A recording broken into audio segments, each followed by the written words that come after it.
What up, what up, what up? Camera got messed up earlier. Just remembered. Okay. Should be about right. Yeah. Well. Welcome back, everyone. So I'm late today. Better late than never.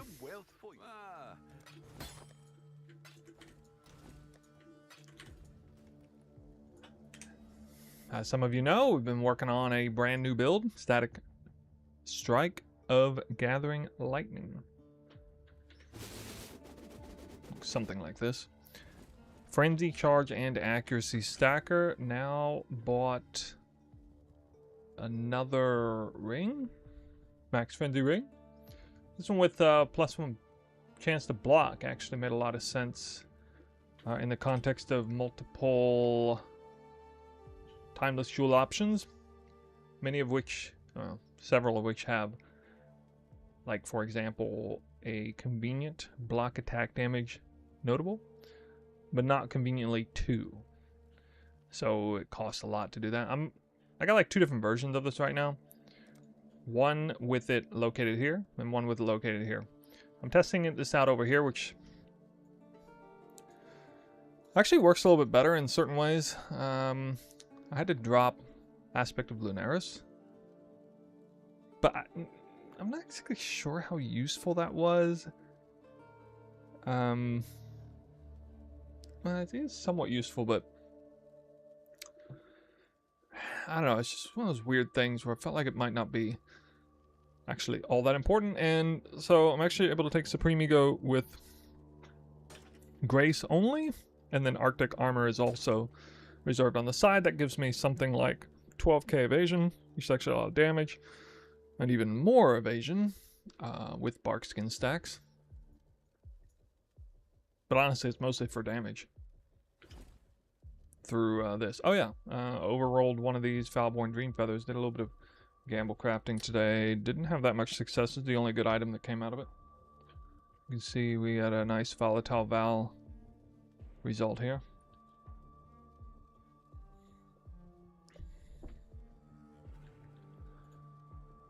And at the end of stream yesterday, I figured out a way to drop the most accuracy stacker. Is going to take like a whole bunch of passive points to get like little block nodes and masteries and like some of these nodes, and have to use like replica, reckless defense, and all this weird stuff.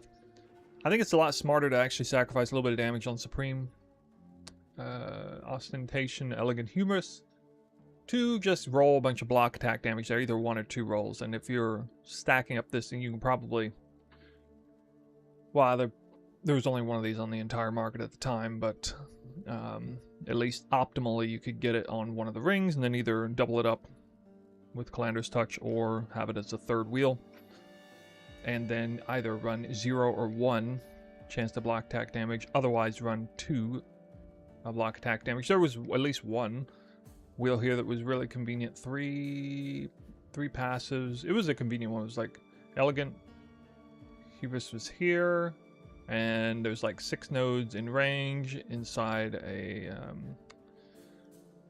Impossible Escape that was also right here, and 2 of them were attack block, and one of them was this mod here, which is the best mod, and that worked. I think that's like the backup plan if you don't have a single ring with this mod. But with this setup, I'm pathing through block. I get to take Frenzy Charge here. I get to take Crit Multi here, which is almost as good as Frenzy Charge mod. And so I got 3 here I'm making use of. There's a bunch of other options. There's actually, this Keystone's really good too. There's some options. But this particular exact setup worked the best for level 100, being able to get both of these rune grafted masteries while not losing out on anything, while still remaining crit capped, and while also being able to use a Blue Dream. The biggest reason why I like this is because I can squeeze one of these in. This, combined with the body armor mod, Gives me at least 20% lightning gain. It's extra chaos, and that is actually enough to make Unholy Trinity very reliable. I notice while mapping, Unholy Trinity is not super reliable. It's decent uptime. It's not terrible. It's viable, but it's not great. With this setup, it's actually great. It's super high uptime. The min-max roll range, because it was only like, I think without this Jewel, it was like 5% of attacks would proc Unholy Trinity. Granted, I'm attacking extremely fast, but like while mapping, things are getting one shot, so it's not really, I mean, they are if Trinity is Unholy Trinity is up anyway. And so the whole like mapping on the go thing, you kind of want that Trinity to stay active the whole time. You need better than 5% success rate. So now it's like 15% or 20% or something of attacks will trigger that. Very nice. Still level 99. I don't know what I'm gonna do. I'm probably actually gonna like level for legit here. I think I can start doing that. I got 1 bar of XP. Kind of working out enough kinks to get it. Oh yeah. Really liked the addition of Avoid Being Stunned. Unfortunately, this is costing me now, dropping this, a whopping 50% increased global accuracy to do this, but 10 dex tattoos for stun immunity is a big deal. I played long enough to, I was getting used to being stunned periodically, and then I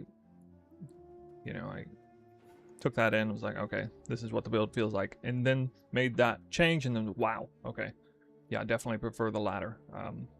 I'll sacrifice all that accuracy for straight up stun immunity. That is actually worth it. I don't know why your live stopped showing up on YouTube for the last 2 weeks for me. I don't know. Check the sub, I guess. Haven't heard anything like that before from anybody. This ended up being like really freaking strong too. This like doubling up on these. This cluster jewel is actually so strong that it beats a voices, even a 1 passive voices. It actually beats a 1 passive voices. It's that good. It has, this is just a freaking monster. 32, I mean, this is 100% uptime. 8% attack speed, 32% damage, 16% accuracy. Martial prowess is like the same thing, but a little weaker. And then deadly repartee also helps. Doubling up on these is actually super useful to get block capped. Then with also helping with crit, it's actually contributing to crit cap it, especially when power charges aren't up. But this is another reason to run this, is because it gave me a reliable power charge acquisition. There's also a spell block version of this. There's even another, there's a conversion version of it, which I don't need. And there's something else useless. Not the most useful thing in the world, but oh yeah, I also ended up taking this. I was getting tired of having to rely specifically on Doedre's Elixir to proc both endurance charges and power charges. And for some weird reason, the Assassin's Mark on here wasn't... I guess it's because you're killing enemies so freaking fast that I see it go up on a rare, and then I double check and I don't get the... I'm not getting the power charge. It says 100% chance. I mean, it doesn't say here, but if you look up Assassin's Mark, any level Assassin's Mark, no quality. Quality gives you power charge on hit chance, which would be, you know, really nice, but no quality. But the baseline, Assassin's Mark, gives you a 100% chance to acquire a power charge when you kill a marked enemy with Assassin's Mark. But it's not working. At least not from the gloves.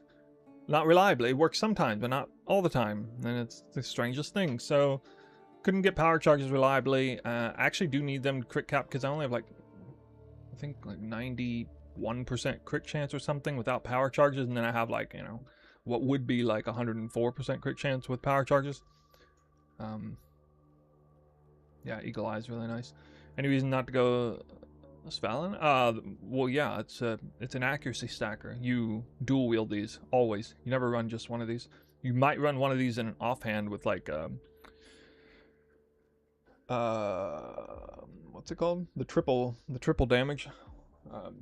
Paradoxica, yeah. So there are some builds with that set this up in an offhand with Paradoxica, because Paradoxica just wants a stat stick basically.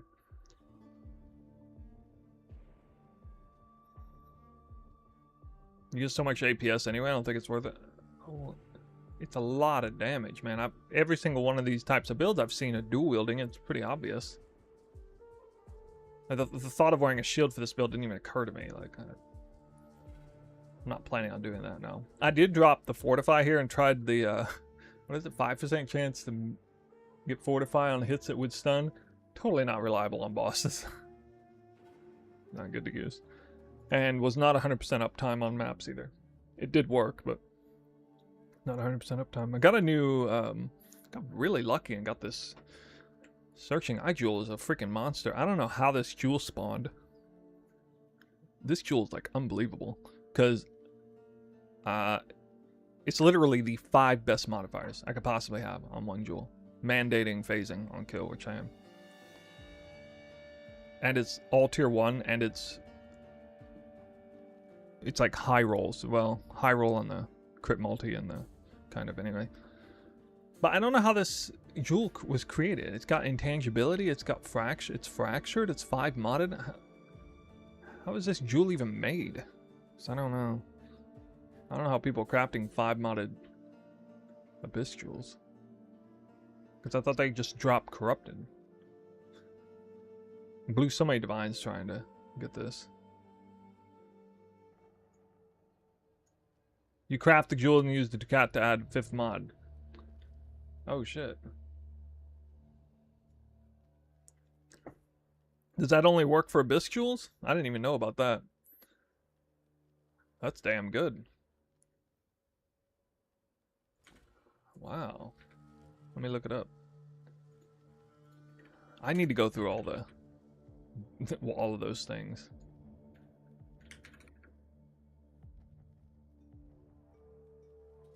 Decisions. I can't even look it up on PoE Wiki. Why? Huh, okay. Augments a rare belt with a trap or mine modifier. Augments. Like a magic or no rare belt. Augments. So it just adds one? Hmm.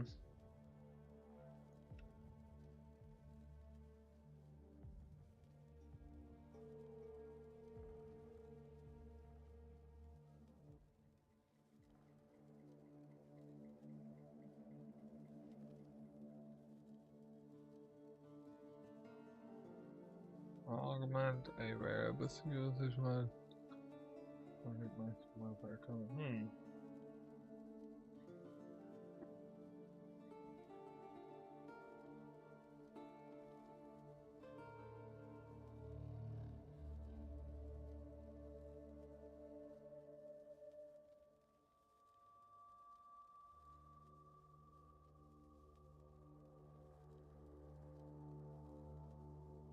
Oh, there's not that many of them. Wow, that's just randomly thrown in there, huh?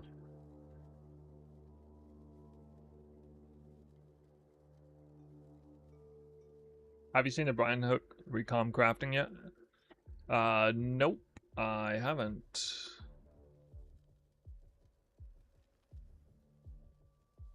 I only have 3 rare items. I'm probably gonna recraft the belt without Lunaris if I continue to go through this. So that would be, yeah, it'd be something.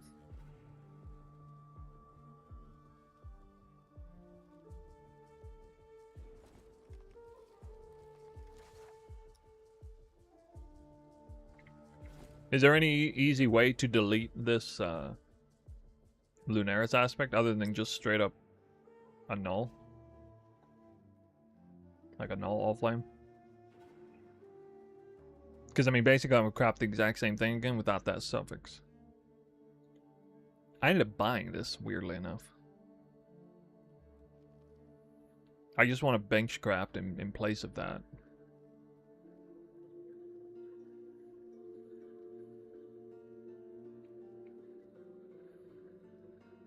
gonna be a little bit risky to do that.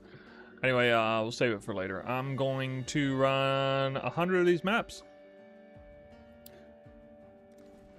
So, in testing this, I've been making in excess of 50 div an hour doing this strat.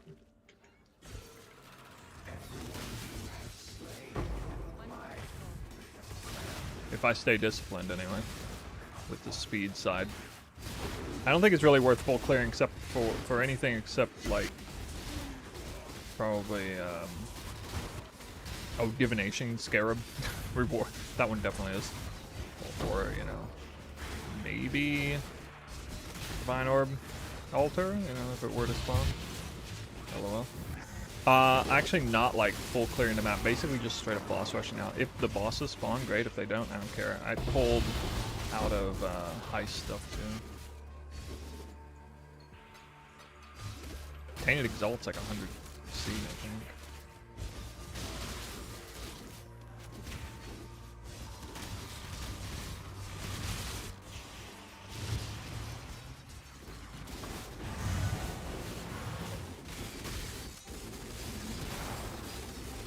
Leap Slam. Can you even do that with it? No, I haven't tried using Leap Slam.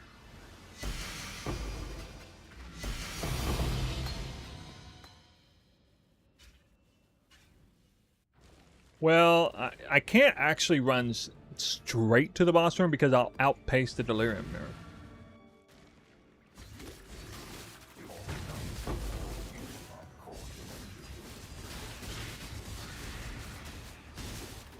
Yeah, I can try it.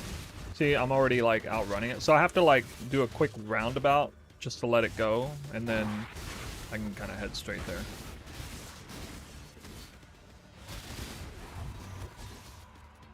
Like I can go straight there from here.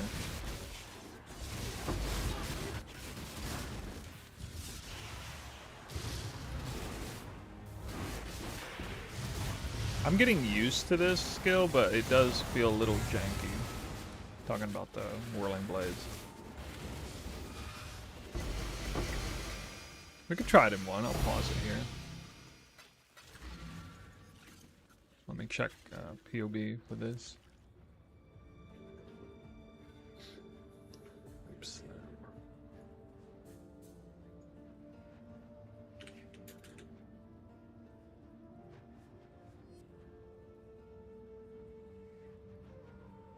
It does work with a sword, one-handed sword.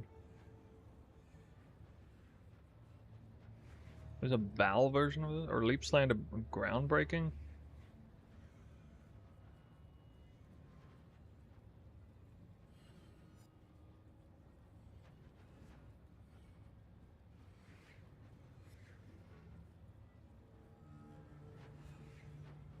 Is there any difference?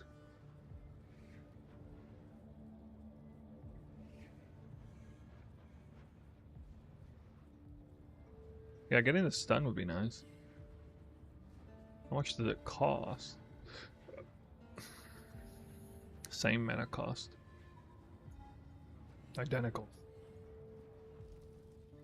Alt version is a shorter leap. Well, we don't want that.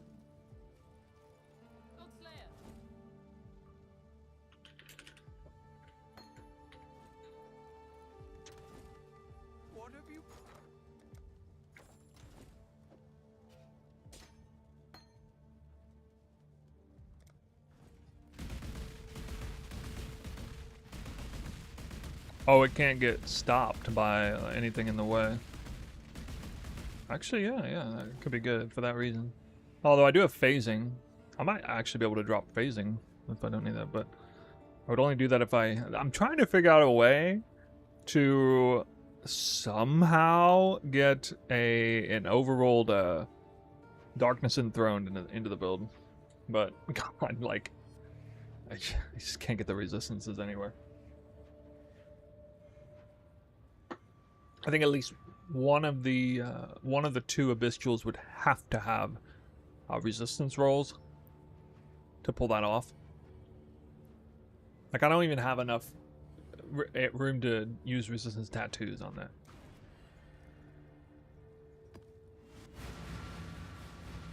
I've been entering killing the first pack of Abomination maps for 6 hours today. I still haven't dropped a mirror. Oh, okay, dude.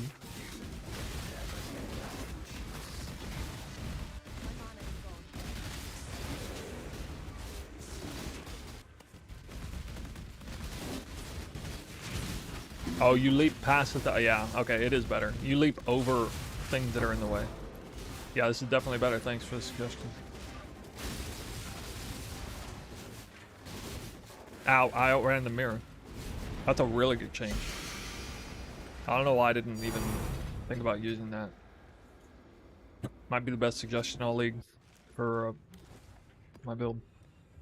Look how fast that was. I mean, I didn't even realize what was happening. Also, going around the edges, like I don't get stuck on the walls quite so bad with that either. Alright, I can't let the mirror get outpaced. Stay behind the mirror.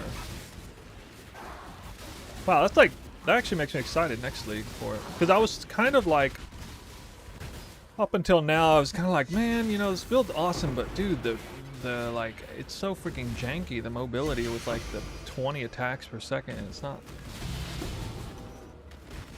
The reason I use whirling blades is because that's what I used with frost blades before. I've used leap slam before, but I don't have much experience with melee builds. One of the best things is it's going to stun enemies. It's going to stun enemies on full life, so I'll even be like extra protected running through.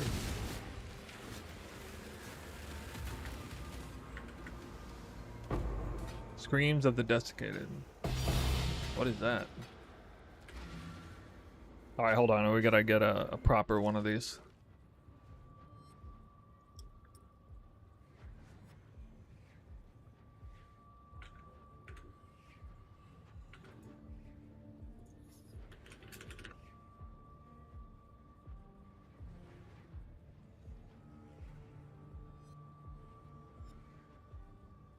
Shrine Belt from last league. Wait, is it coming back? Is there any reason to do the other leap slam, or should you just automatically use this one?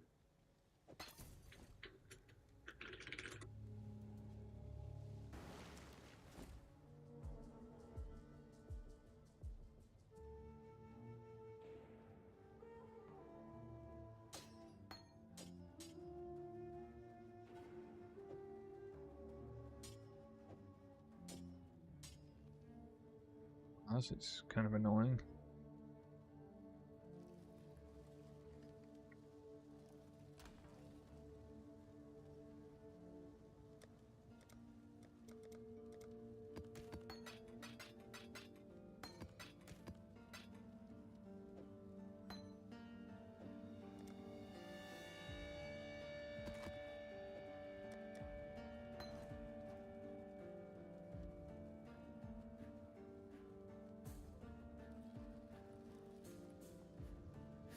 Shouldn't the faster one be in the offhand because the offhand speed multiplier? Yeah, maybe. I guess so. Does it even matter that much? Sure. My mana is gone. I'm not even positive it works that way though, when you're like already over capped on speed. Does Leap Slam alternate? Like which weapons use?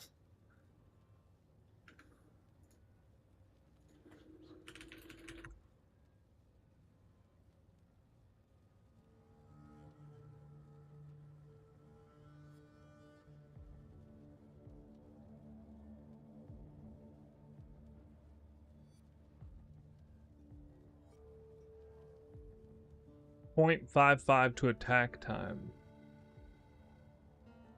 Oh, this doesn't have any attack time added. This might be better though. Or it might be worse. It might actually be worse. Now I gotta check.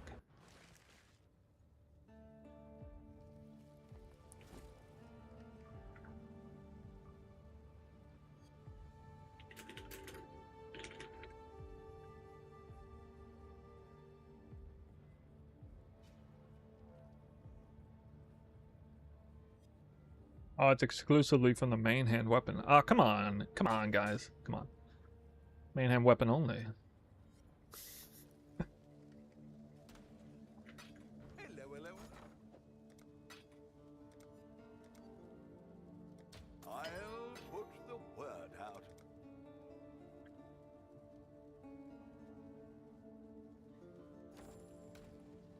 Actually, I don't think I'll worry about that right now. Stun duration.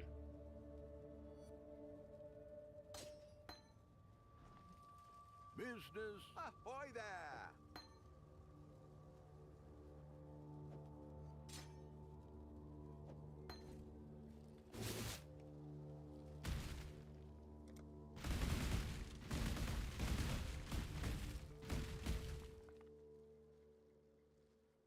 Point 10. Point 14. Oh?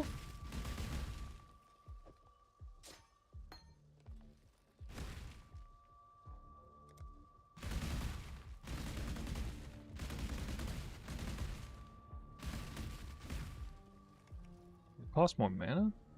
What costs more mana? It costs more mana. Might not like it for that reason.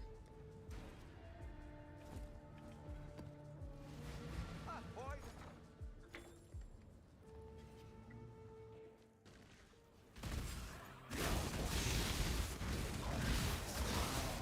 I might like the shorter distance though, just for more control. I think if I don't choose this one, it'll be on account of the mana. But if I do choose it, it'll be on account of more control over the character because it's shorter movement distance and faster.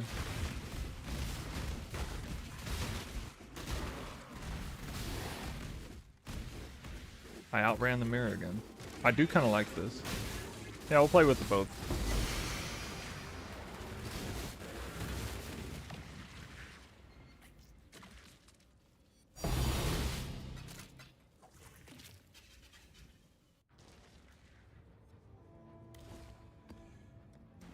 I made a Magic Find character and realized as I was mapping what is there to MF besides Mage Blood. Yeah, pretty much. I mean, all tier 0s are worth a little bit because, like, dusting is still worth something.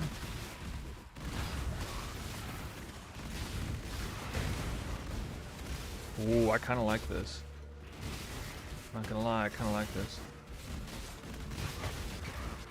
But can I jump this ledge?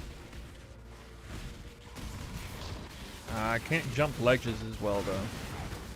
That's a little bit of a problem. Maybe.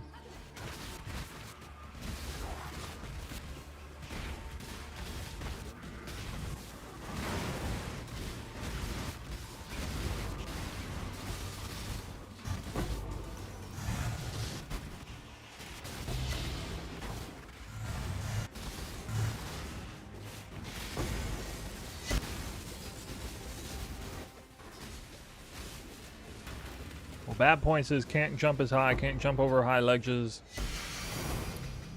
and the mana cost is high, which does mean something here.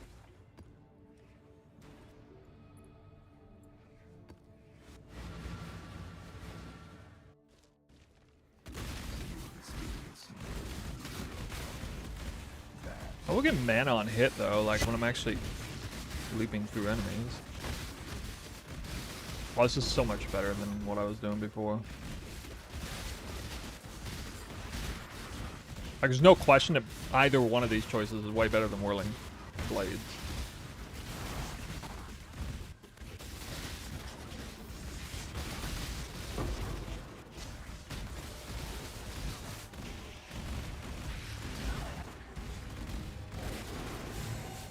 This one would have a tendency to hit all enemies because you're actually, like, leap slamming everywhere. You're making more leap slamming ground hits, so you're more likely to stun everything rather than like skip over something and not stun it, and then maybe you like stop and then you like the monster that you just jumped over isn't stunned and is now, you know, hitting you or something. It could be a slight negative. Yeah, the rubber banding is yeah, that's what it is. That's sad. Like, a build like this should be using Whirling Blades for sure, but it's just mechanically that skill's got issues, just on a mechanical level.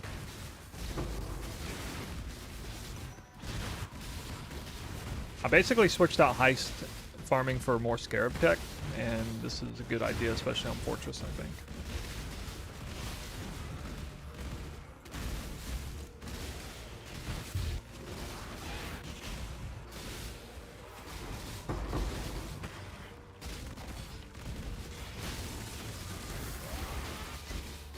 I'm gonna have a hard time going back to regular mobility after this, dude.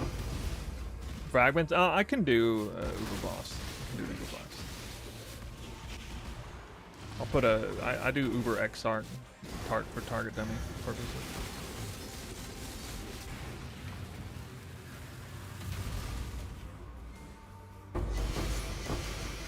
And was able to put a few more points into like this. So I got a lot of extra delirium rewards because I procced this.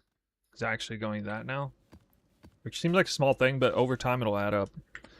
The heist thing, I mean, the heist is basically get an experimental blueprint or bust, and it's just annoying to like change the direction I'm going and like chase down a smuggler's cache somewhere. I definitely don't need the assistance from Huck anymore, like his, you know, damage buff or whatever. All right.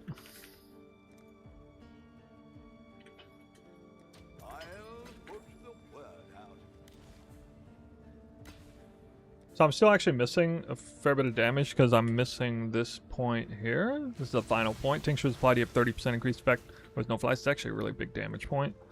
But I'm not level 100 yet, so. Your absurd defiance. Anyway, here we go. Here, hatchling.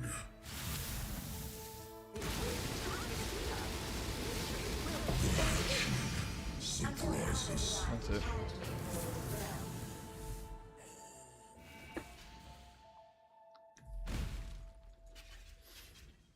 Yeah, it's got over like that's well over 100 million DPS.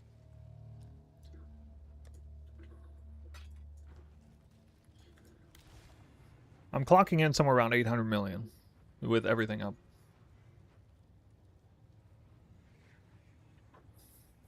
New Atlas passives. I'll just screenshot this. I don't feel like it's enough to warrant like messing around with it. So like I'm taking, you know, divination and cartographer. Risk scarabs are like outrageously expensive right now. I just dropped. You still drop these in stacks of 3 randomly, which is crazy. And then also put the points in here. So I basically pulled all the heist stuff, put 3 more explicit modifiers, a little bit of scarab stuff here, a little bit more delirium stuff here, and these points here as well. That's it.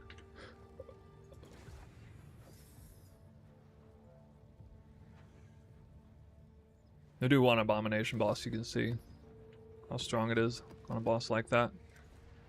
Why static strike? It looked to be the highest DPS skill that you could use, both for single target and clear. It has a nice functionality for single target. It's I would say its primary benefit is single target DPS. The reason why it scales so well is because it demands that you have extremely high attack speed in order to very quickly scale up and or hold on to these stacking buffs inherent to the skill. That's the rub with this skill. You have to attack insanely fast to maximize the to hold 13 Gathering Lightning. Of course, this happens in I attack 60 times a second, and multi-strike counts for these hits, evidently, I think. So I reached the cap instantly. In maps, I don't usually have 13 stacks because things are just getting one shot too much on the way. But like the weaker you are, the weaker your damage is, the higher the stacks would be. Because if things are getting 2-shot or 3-shot, your stacks are going to go up really fast. And so it's got a nice dynamic like that. And then of course single target on a real boss or something like the one you saw is just, you know, snap your fingers, you have 13 stacks instantly. It's really, really good.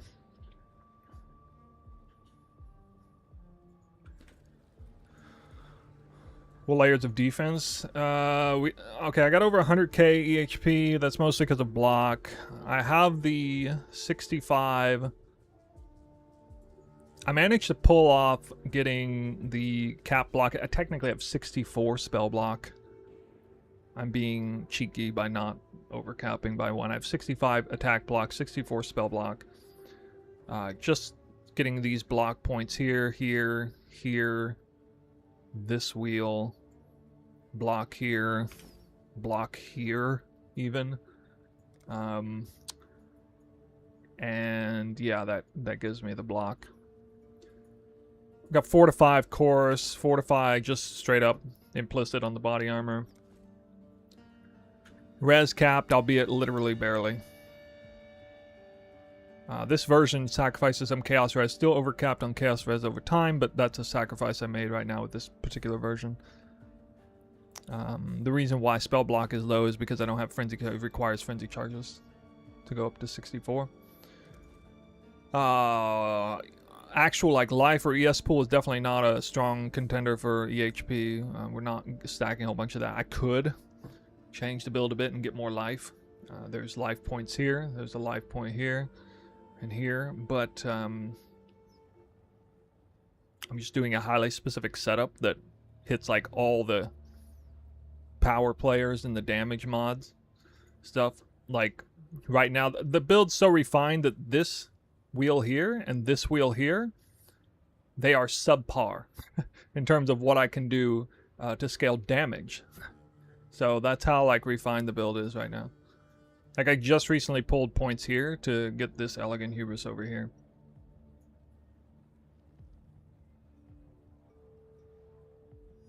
Current budget, that's kind of a tricky one to answer. The rings, so you can go budget rings. You have to pay at least like 300 divines to get max frenzy and percent accuracy together, and like movement or something else. So I guess we could say rings are a minimum 300D each.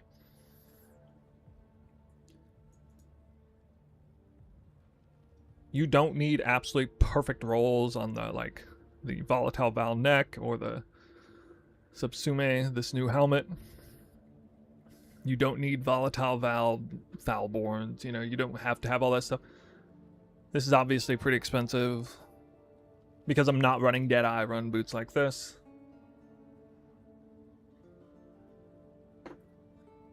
You can probably see what I'm doing here.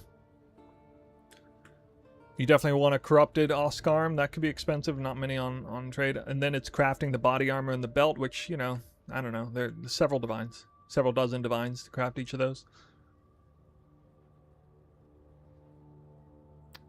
I feel like the build, with how well rolled my gear is, I did spend about a mirror on all the gear, not including the rings.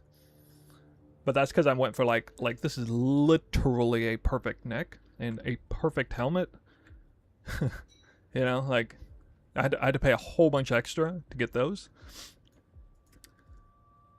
Good corruptions, there's not many, no. Because anything related to additional socketed gem levels is meaningless on this thing. So it's like percent life, all res, those would be the big ones.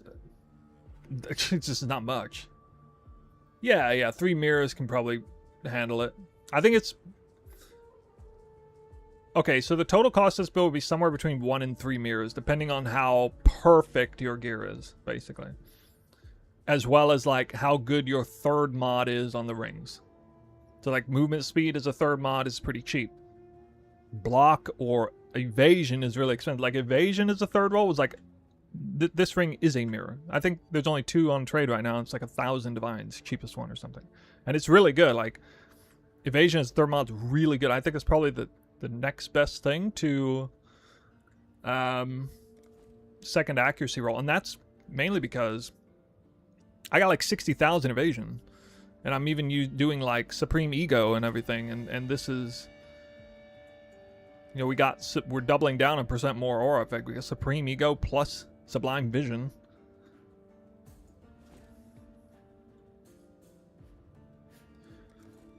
So it's like 60,000 evasion, 110,000 accuracy, and frenzy charges, and 12 frenzy charges. Those are like the key benchmarks that I hit. So I would say, like, if I was trying to follow the build, I would say you want 100,000 accuracy, minimum. You want 40,000 evade. There's a different setup you could do with only like 30,000 evade. Probably 40,000 evade. Like, you don't have to do Supreme Ego.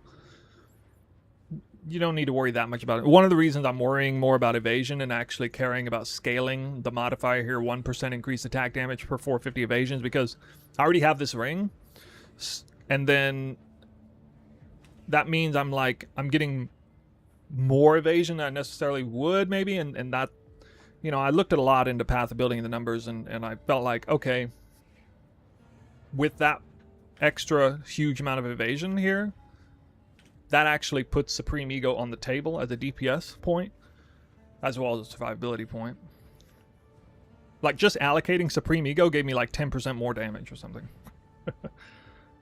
Or maybe like 8% more. 8 or, yeah, like 7, 8, or 9% more damage, I think. Just allocating Supreme Ego. For Grace. Of all things. But there was another version of this that, actually, here, I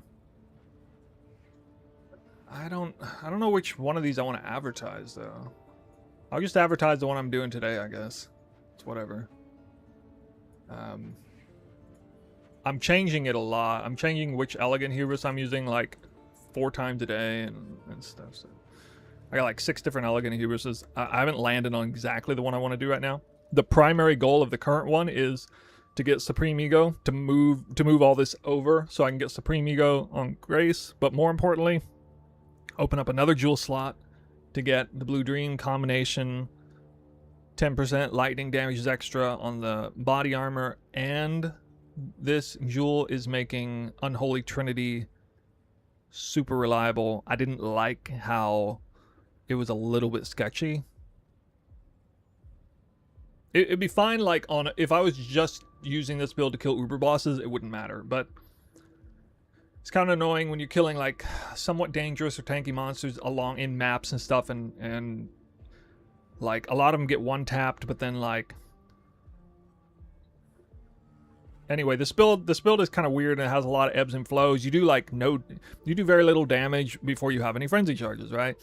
You're missing a huge amount of damage if Unholy Trinity is not actively going on, right? You don't need everything to be active all at once, but I have noticed, you know, with certain setups in maps, in certain situations, suddenly it'll be like, where'd my damage go? Like, it's just like something missing, and then I'm kind of figuring out what happened there.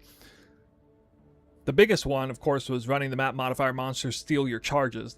That's fuck all mod. I got that out of there. Never running that mod again on a build like this.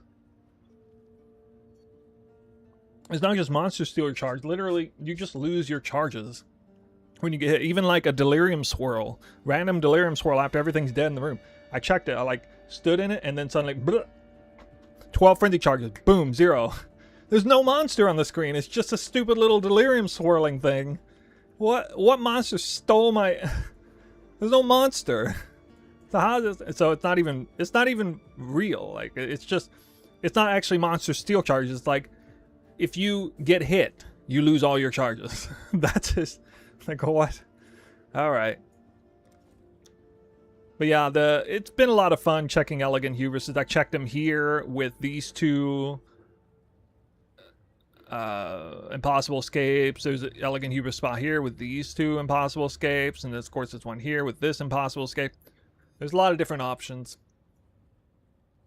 The absolute best Elegant Hubris and Impossible Escape combos here, but it requires too many passive points. It was like, God, what was it? It was like 3 of these mods. 10% increased damage with Frenzy Charge, plus 80% increased lightning damage with attacks, plus 10% max life, plus 37% chaos res. It was like there. It was like every single notable except this one was really good. But like, the way all my passives are set up, I can't afford it. Like, I don't have enough passives to spare. There's like nothing I can drop anymore that's good. You would think that maybe I could drop a cluster or something, but I can't even do that. Because these clusters are freakishly strong, and then the jewel slots are super important too. Between the jewel slots and the power of the clusters, This is one of the things that blew my mind more than anything. It's just how much damage I'm actually getting from this 8 passive cluster. I did not expect. This is probably the strongest DPS 8 passive cluster I've ever had in any build.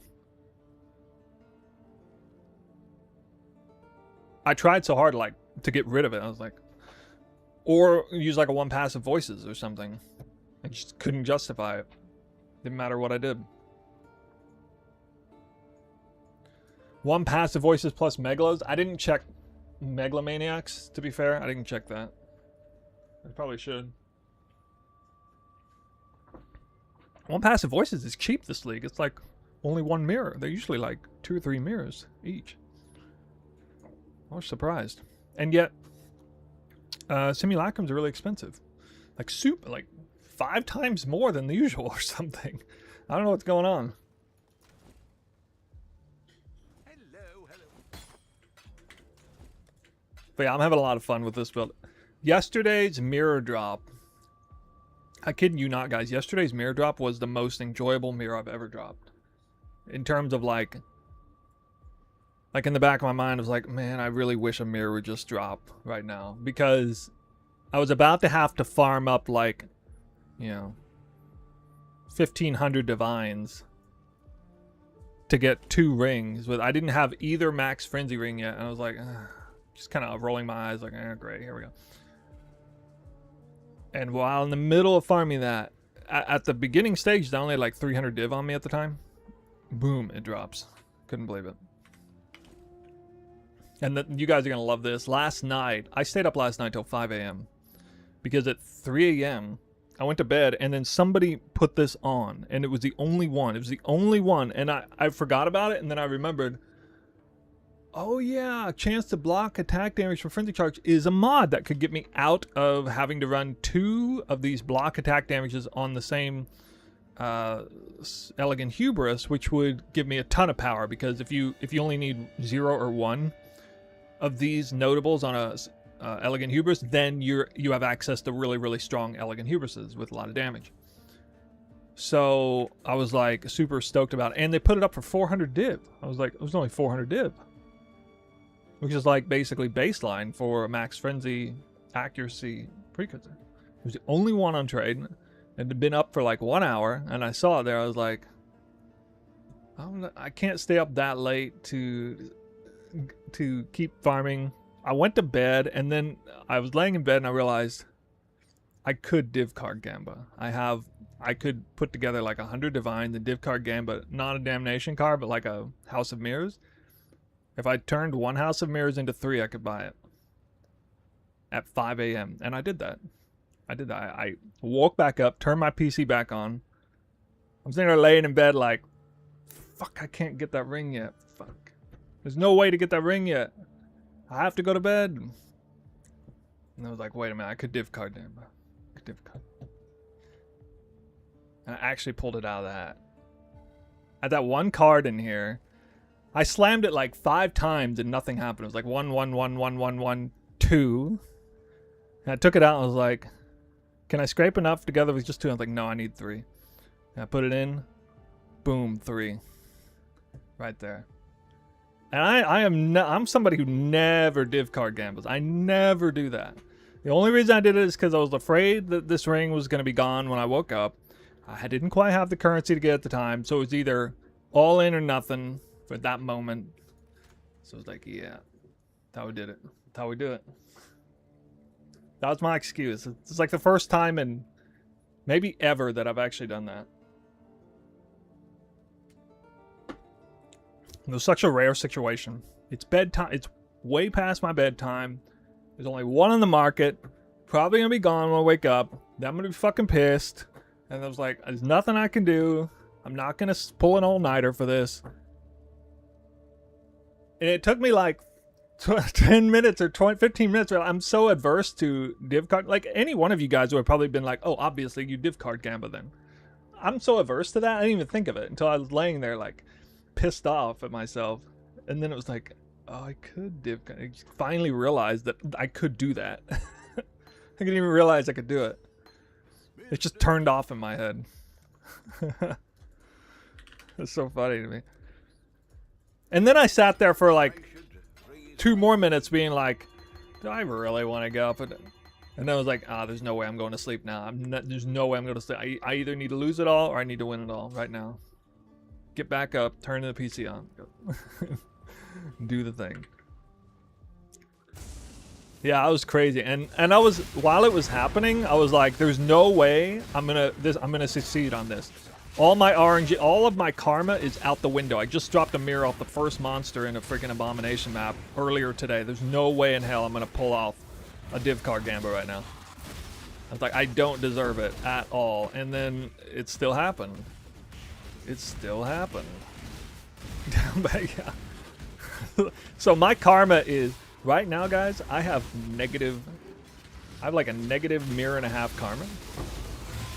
I got no karma at all.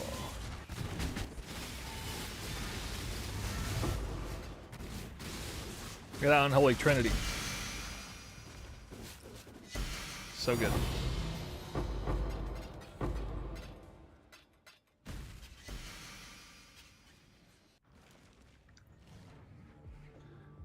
Yeah, dude, I'm over here like thinking to myself, Red Vials hasn't dropped. Has Red Vials dropped a mirror this league? No.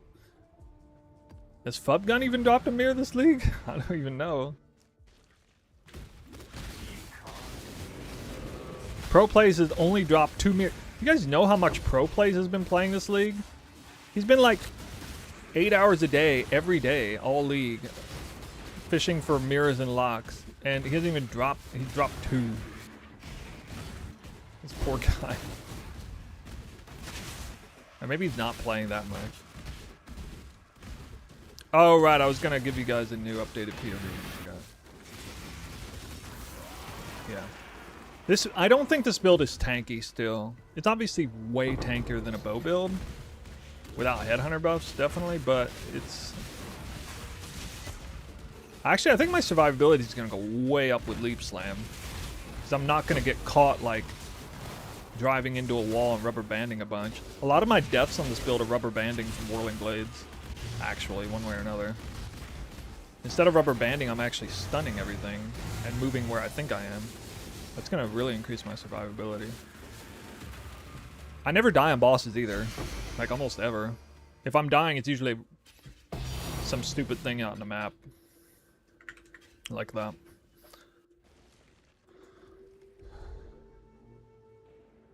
Wildwood Fish of your stat? Did you guys say Fubgun dropped 2 mirrors this league? I didn't even know that.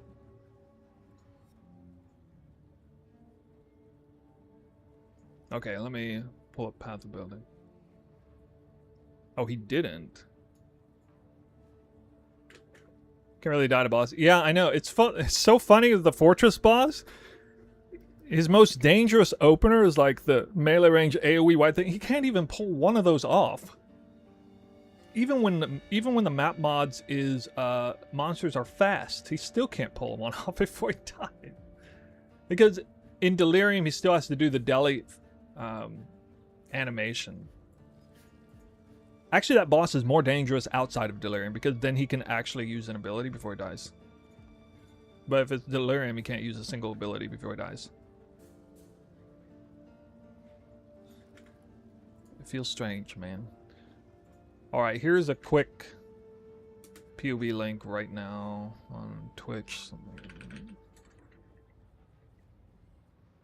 And again, I'm not 100% settled on this exact version. Especially with the Elegant Hubris and Blue Dream Gem and all that stuff. It's basically 2 different versions.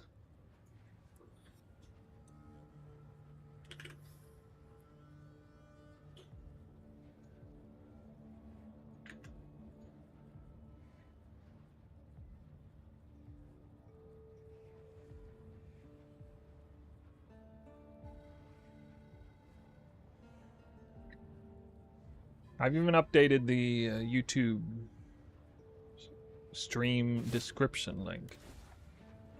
Yeah. Okay. Let me put this one back in. No? Nothing loads. You got to use the application, I guess. I don't know why it's having an issue.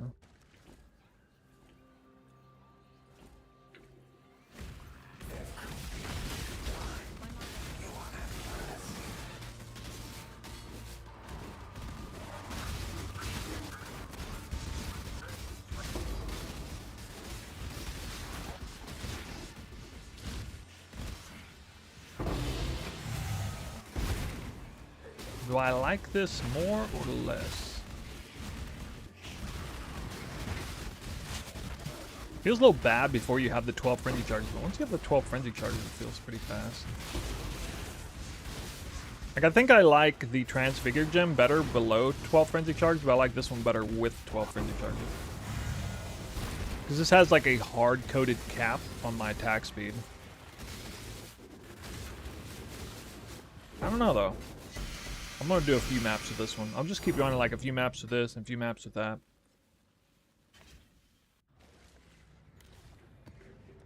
Yeah, I don't know why this hasn't been loading it. I could use a different site instead of PoEDB. I like the way that one looks the best on the website, but it's not been loading lately. Anybody know what's up with that? Ultimatum Scarab. Still not worth full clear. Wait, you can't jump that? So jump that, man.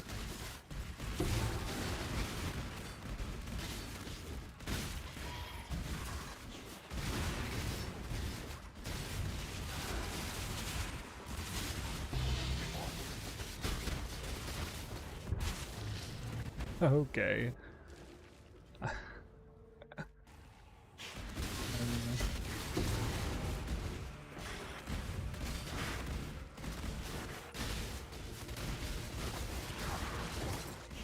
See? Random map death. I don't know.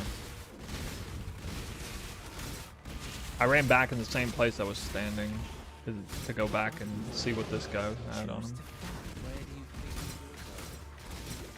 And then died.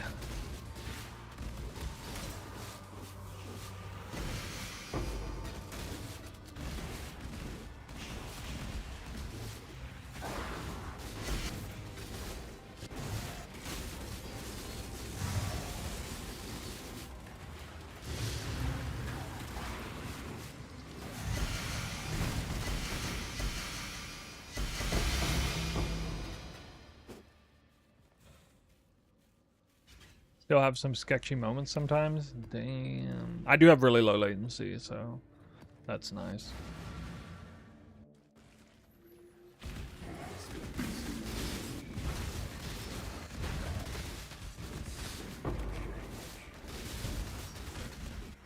I kind of don't like the really far. Wait, does this doesn't automatically send me the fullest direction, right? Sometimes I make short jumps. Yeah, that's why it's weird. I kind of like. Okay. Yeah, I think I'm gonna like the short jumps better. Because I think when the regular Leap Slam gem feels good is when I'm not full distance jumping. Yeah. Yeah. Okay, I think I'm gonna like the Transfigured one better.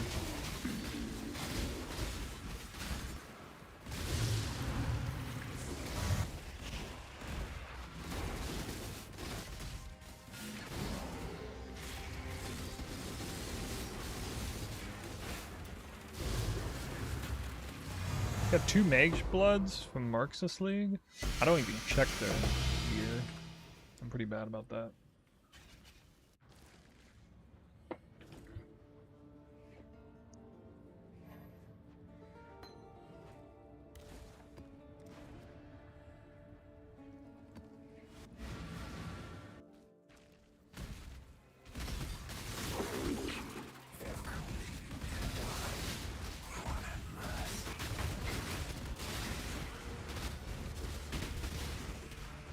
Oh shit, I shouldn't take that mod.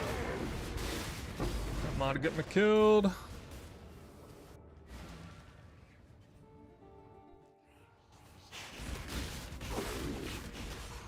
gonna die from barrels now. Negative fire res.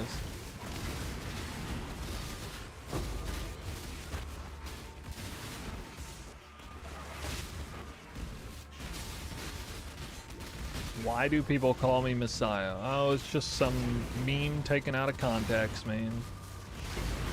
It's classic. I try to make a point, people clip it, take it out of context, make me sound the opposite of what I was trying to say, and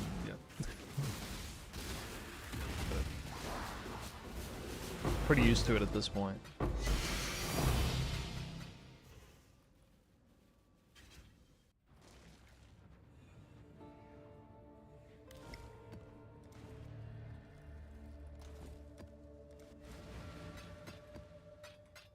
You know what's funny about that lightning strike build?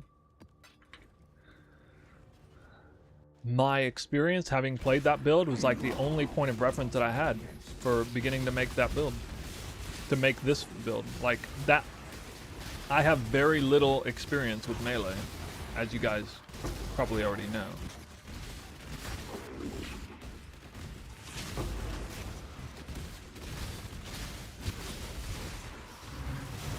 So I had to draw all the way back from Total League when I last played that character.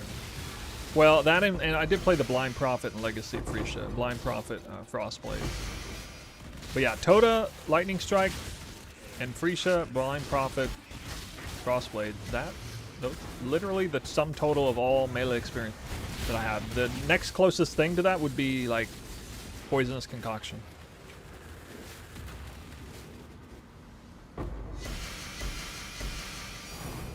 To me, Messiah is a term of endearment. Well, I mean, it kind of became that way. It started off... Yeah, these things are always tricky. The way it starts is... Streamer says something... you know, something a little bit provocative to make a point. Provocative comment is taken out of context to make streamer look bad. Meme is born from this... clip because clip becomes semi-viral. Streamer is basically obliged to embrace the meme, and then you know it kind of slowly morphs from like a derogatory meme or whatever to the kind of like point of endearment. That's like the cycle of how all that works. I know this through personal experience.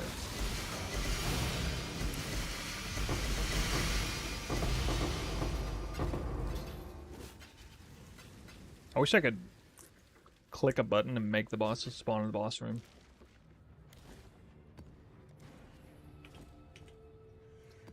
What was the clip? Does it still exist? I don't know.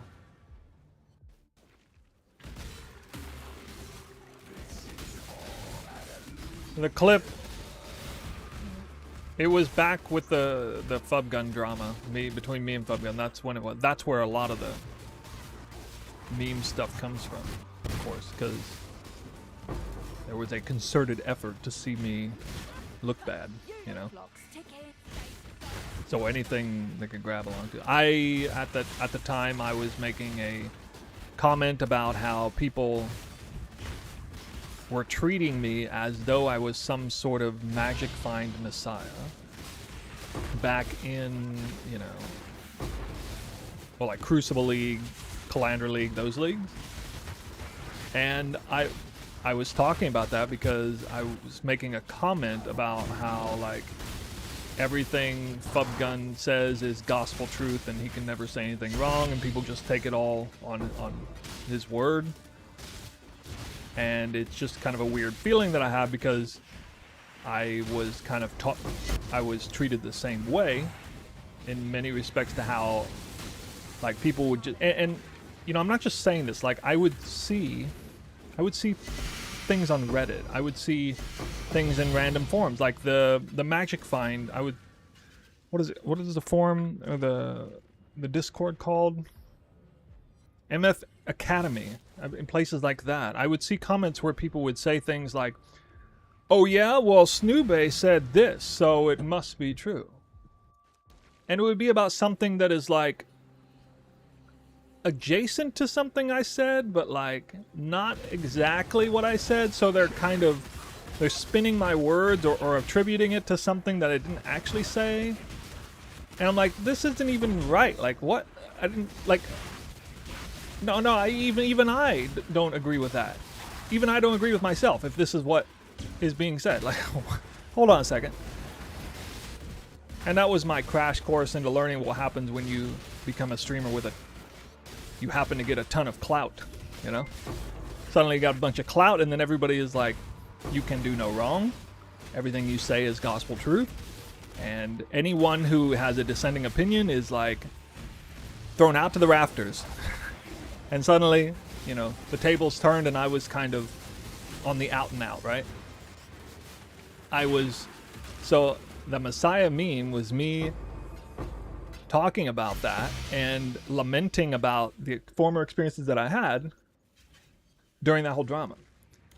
That clip gets taken out of context. Wow, Snoo thinks he's some kind of magic-fine Messiah. Oh my God. Can you believe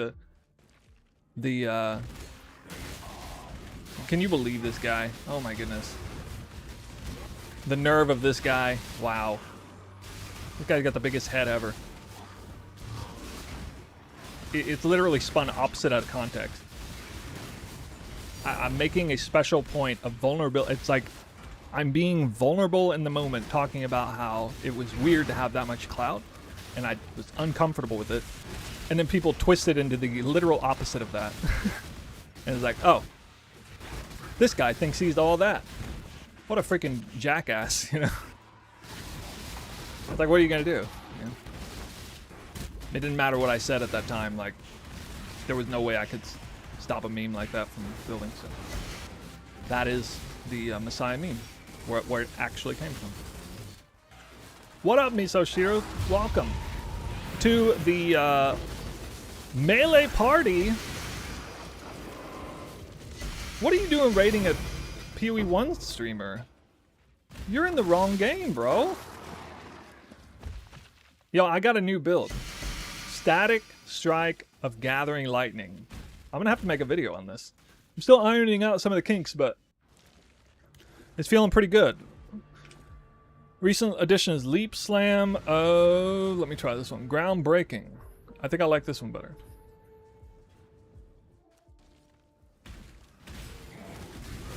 I'm fast. I'm strong. And I'm paper thin. Woo! I'm actually not paper thin. I'm kind of squishy. I got max block, okay? If max block was 65%. I like theft. Get on with it.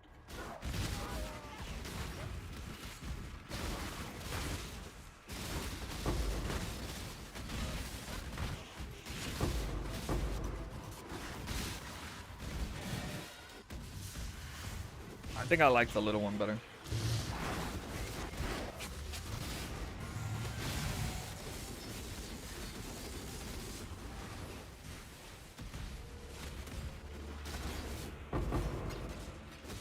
The little Leap Slam gives me more control.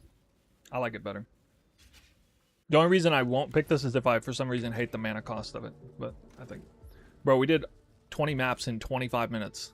That's pretty fast. That's pretty fast, I'm not gonna lie. Including hideout time.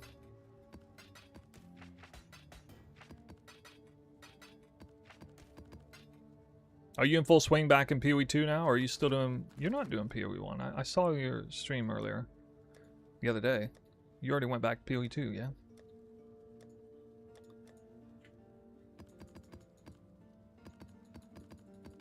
Next round! Oops. Boop, boop, boop, boop, boop. People want me to... You say that as though you have been strong-armed to playing the game you do not prefer to play.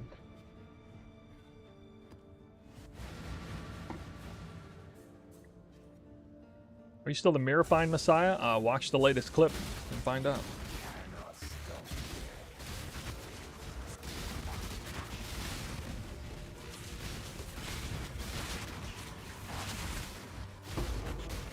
Vamba.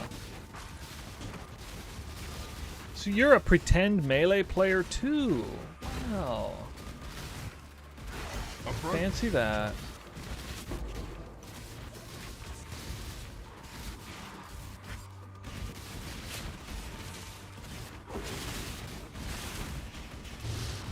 Look at this freaking build, dude. What is it? What is this mobility to actually have a skill that doesn't like rubber band like crazy is kind of nice for this. Kind of nice. I move too fast. It's a little hard to control the character. You go sleep? Alright. In case you thought I wasn't going to do it.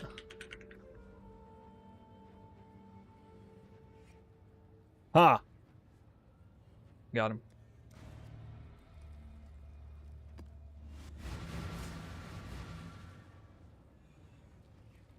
Check out Miso Shooter for the other Path of Exile game. Although be warned, his viewers don't let him play this game any longer than like 3 weeks.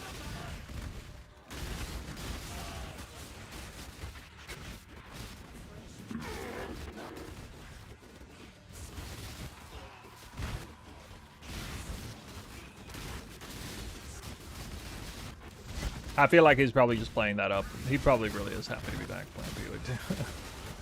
I know he likes the game.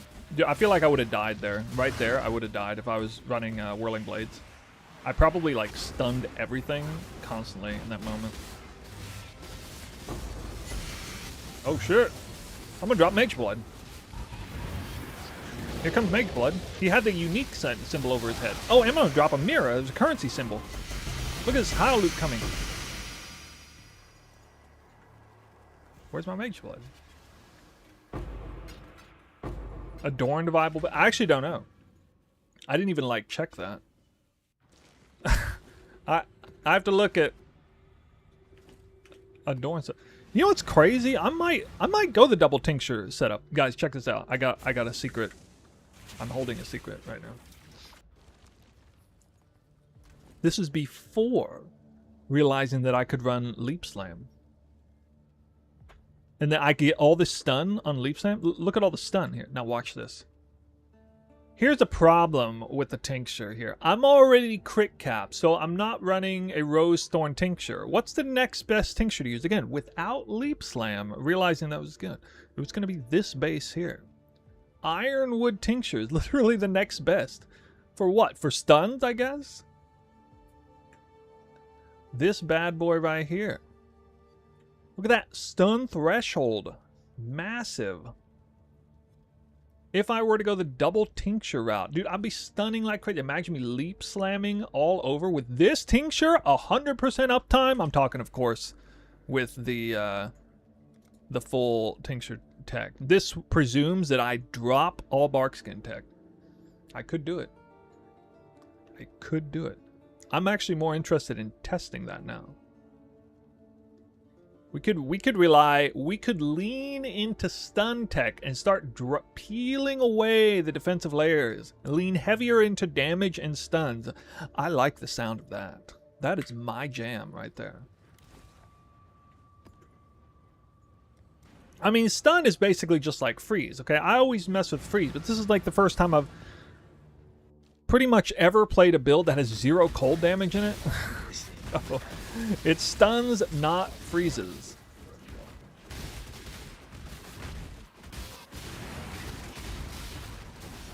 And we will go way beyond the 1 billion DPS mark if I'd go double...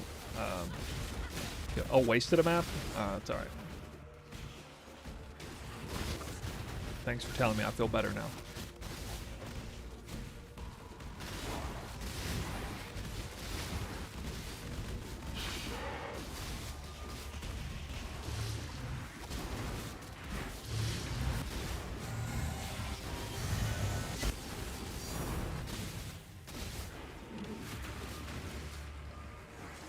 Keep checking.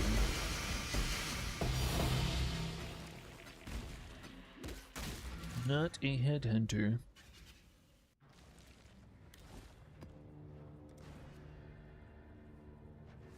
What if my Uber boss opener is Leap Slam to stun? Get that first stun, and then you kill the boss, and it's the time it takes for the stun to go all the way through.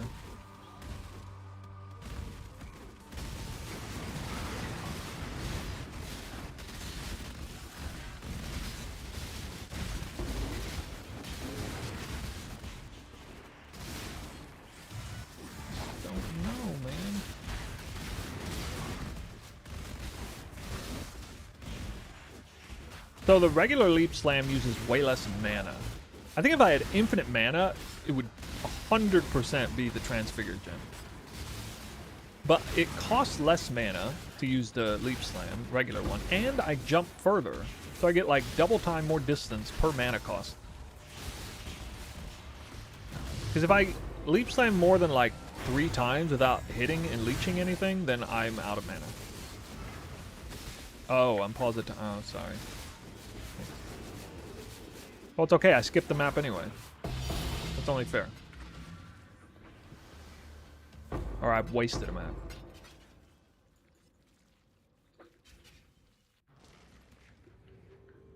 I lost a map.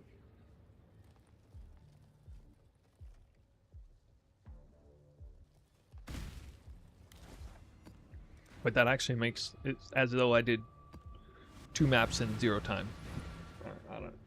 I don't know, whatever. It's not an official thing. Any particular reason why you wouldn't play Jug? The better synergies with accuracy?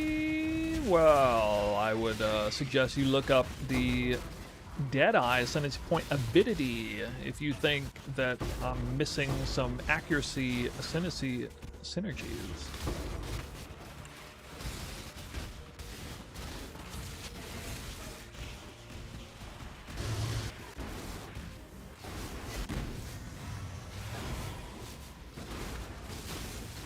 He's fast! And he's dead.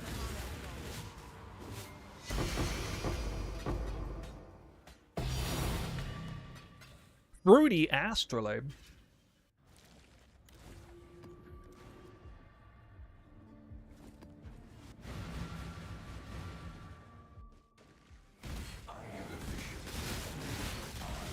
Did you see that? Like, did like no damage. For the first pack of them. It's kind of funny. This would be an absolute Merc and Go monster build, though, dude. Like, if you guys want a good build for Merc and Go, I mean, shit. You know how fast you could scout these guys and then just, like, insta-kill every single one of them.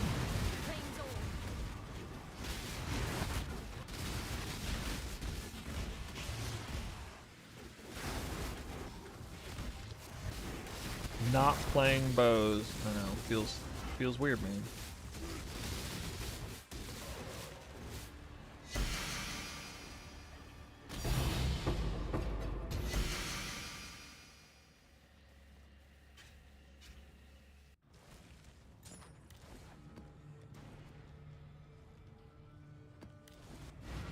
I mean, are mercs way harder? Like, if you spec into them with like the Atlas passes? I've never actually done it. I used to get owned by mercs on the bow build, but I mean, that doesn't really happen anymore.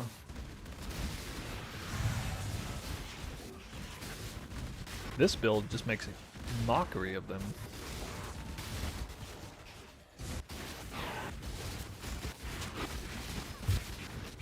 I love builds that have like a major payoff for keeping the flow state active. That's what I love about this gem. I really like builds that are like this, where it's kind of like it's lower performing than normal if you are lower performing than normal. Like, if you are slow, the build is even worse than like just a regular build. Because like Static Strike, non-transfigured, is like the Righteous Fire equivalent of this version. Like, it's just, you make one hit, and then for 4 seconds you got laser beams periodically shooting out of your body. Alright, I mean, fine, like, it's good. But it's not nearly as much damage as this one on the top end, where if you're actively holding like all the stacks and everything, but you also like need to hit the enemies too. You need to actually, like, you know, hit enemies with the thing. You're not just laser beaming enemies like halfway across the screen with mediocre clear. I tried the regular Static Shock version, or Static Strike version. It was terrible compared to this. Absolutely terrible. But the reason this one's so good, of course, is because it synergizes super well with attack speed. You have to have a fast attacking build. You don't have to have I'll build this fast, but you need a fast style build to use this gem and make it worth it. I just love that. So this caught my eye immediately.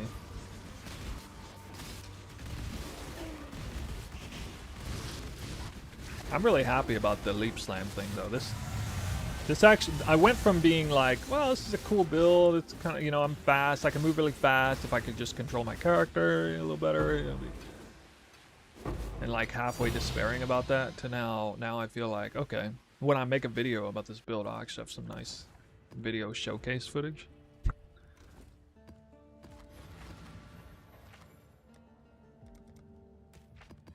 Or maybe I'll just open the footage with a mirror dropping, you know, and everybody will be like, what, Pog out? This build's amazing. He dropped a mirror. This build dropped a mirror? Oh my god.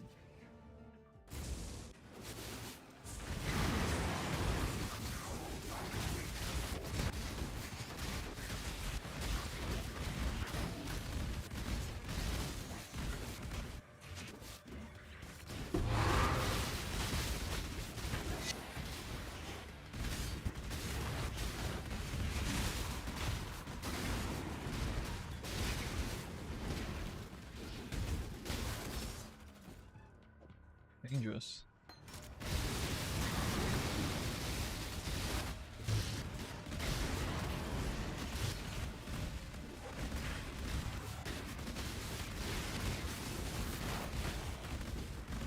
I can make bigger strides with this because of the mana. Yeah, because of the mana. Which one do you guys like better? What do you guys? I should probably do a poll on this. What's better, Leap Slam or Leap Slam of Groundbreaking?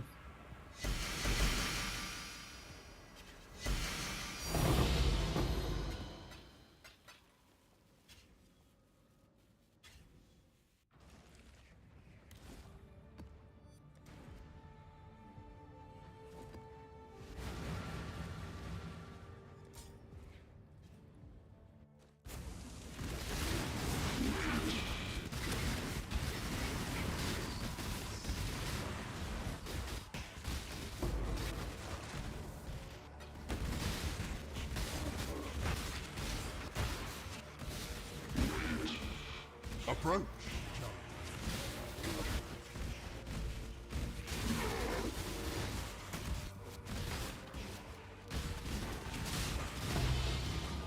If I got Leap Slams cost to 0, oh my god, dude.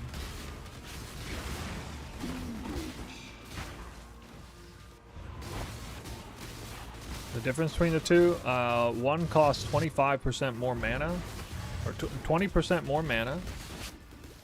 Okay, alright, so there's regular Leap Slam, and then the transfigured one can only jump about half the maximum distance.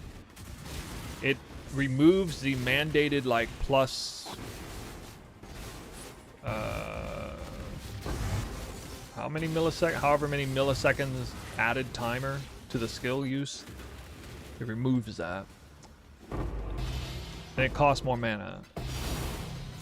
So I make shallower, oh my god. I make more shallow strides. I spend more mana doing it. I kind of like the play style of of that, but I think the problem is I just run out of mana like so easily, like super fast.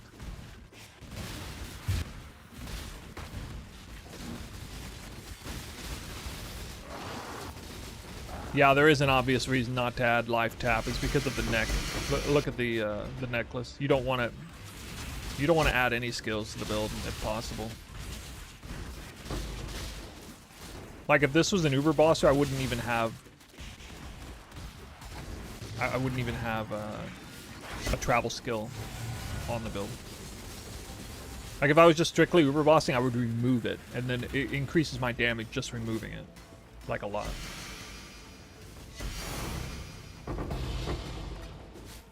I get like flat 330 accuracy per empty green socket. That's why. Which is, you know, that's an enormous amount of damage because of the scaling.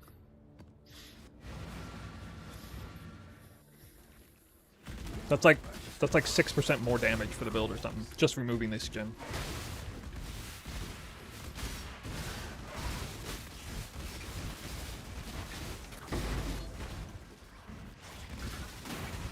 I like to hit this event because you kill a bunch of rares here and it has a pretty good chance of proccing the bosses.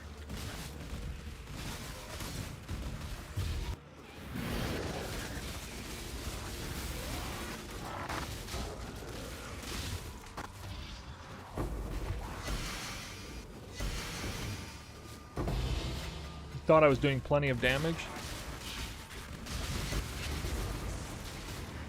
Sorry, I don't speak in those terms. There's no such thing as doing plenty of damage.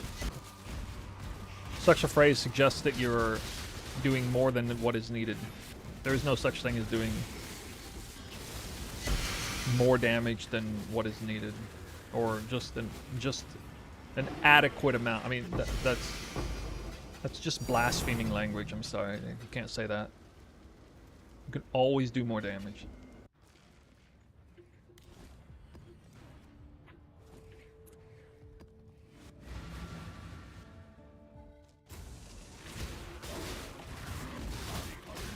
I am, we were talking about this earlier today. I am not easily convinced to sacrifice DPS to gain more survivability. It's antiquated to me. I can barely stomach it.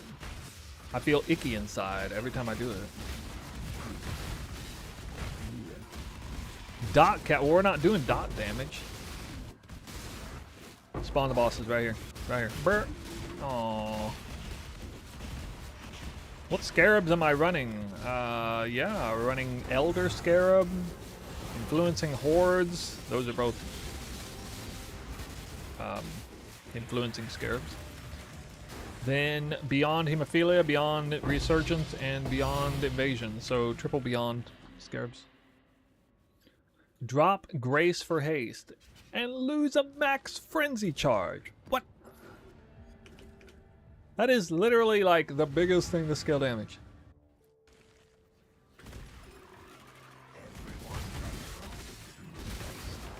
Did you guys know my DPS would like triple if I had a double accuracy, double frenzy charge ring? As in like frenzy charge corrupt. Double accuracy roll, double max frenzy charge is like triple the DPS you see here. That's insane that you could scale it that much harder off of that.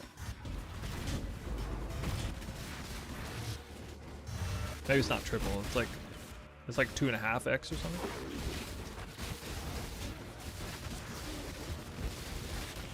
Or 1.5x, I guess. It is like 60% more DPS just to get a double accuracy ring instead of the evasion roll. But there's only one on trade and it's 10 mirrors. Well, I don't know why. That's gonna have to like, I'm gonna have to mass gamba these rings, I guess.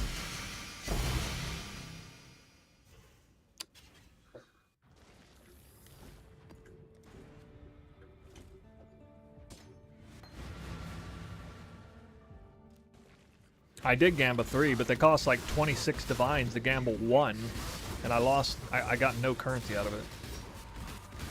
I mean, you're basically going for like one max frenzy or nothing, you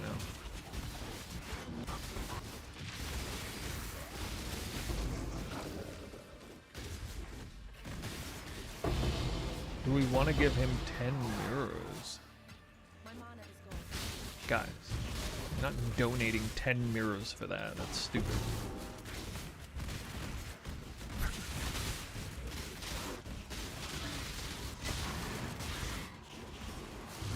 Some actual arm tier is gonna buy it, probably. If I make this build look too good. See, I have to thread the needle, guys. When I make a video showcasing this build, I can't make it look too good. Because if I make it look too good, then somebody's gonna go out and buy 10 mirrors worth of IRL. Or gonna spend 10 mirrors worth of IRL currency to buy that ring. I don't want to be responsible for that.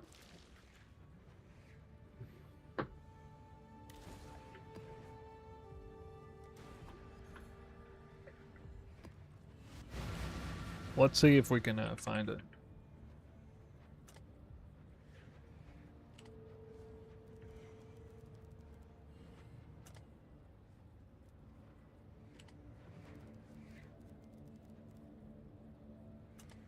Oh, 10 mirror. Who is this guy? There was one of these up a while ago with for 4 mirrors. I think the one for 4 mirrors got bought. What the fuck, dude? 10 to 10 plus 10 to 10. So it can't roll +1 max. It can't roll +2 max frenzy.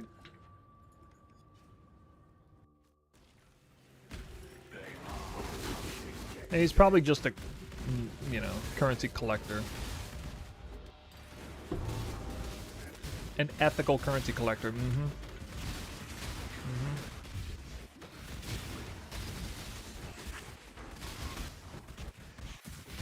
Wow, did you see that deli boss? He was there and then he wasn't there anymore. Oh!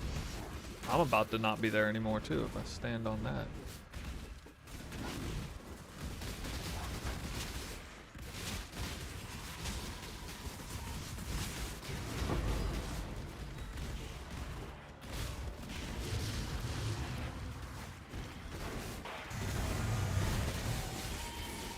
Aren't we all just a currency collector?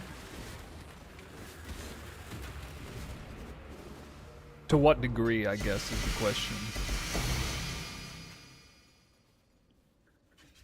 Dude, this build is fun. Who lost since I had this much fun playing PoE 1?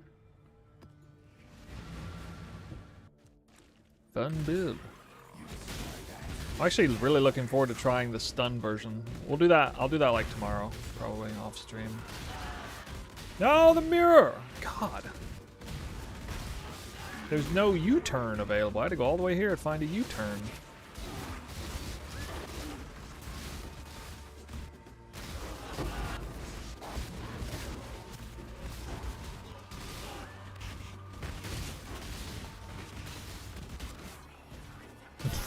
Blinkers on.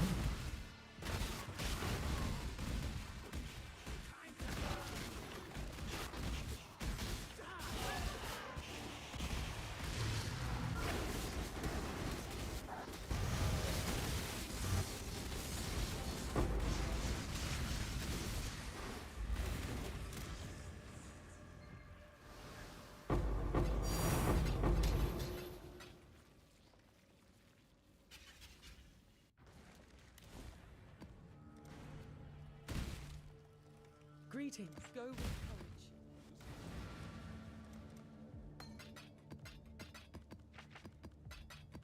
It's so crazy how much weighted in favor of decaying fragments is.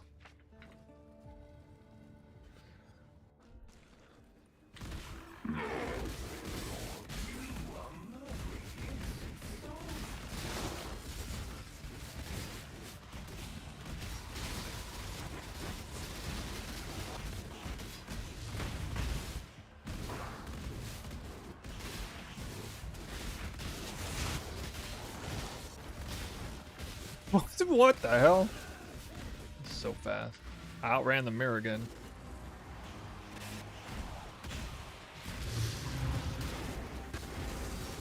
Woo! Nice.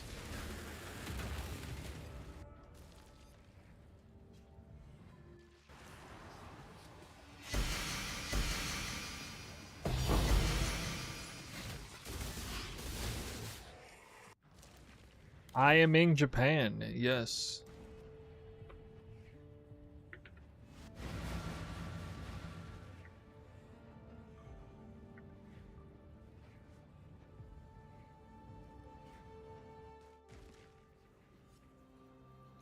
I got my 2 MS ping in Japan realm.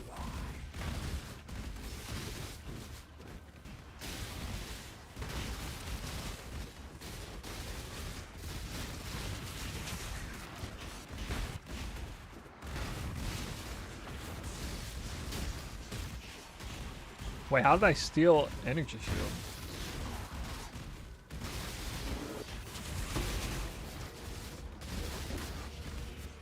Oh, hemophilia, right? I forgot.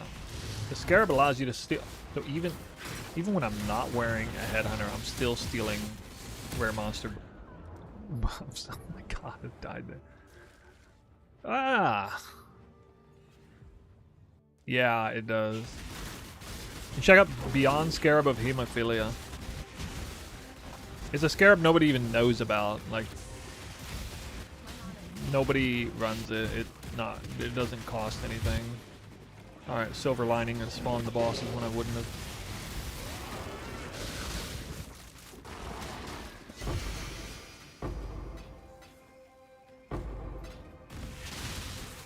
And they dropped shit.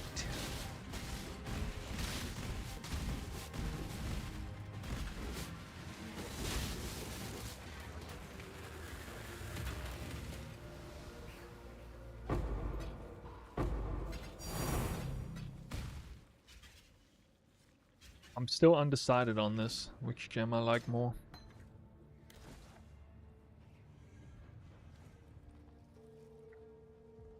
Although, I'm definitely going to run one of them, so I should go ahead and recolor this.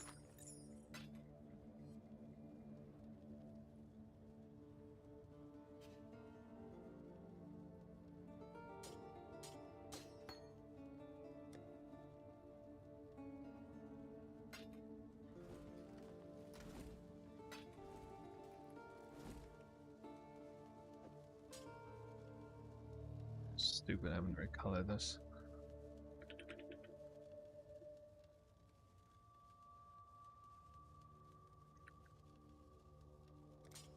No! No! Yes.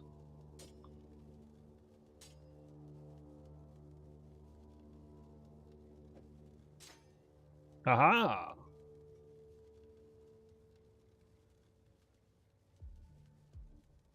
%87 increase stun duration.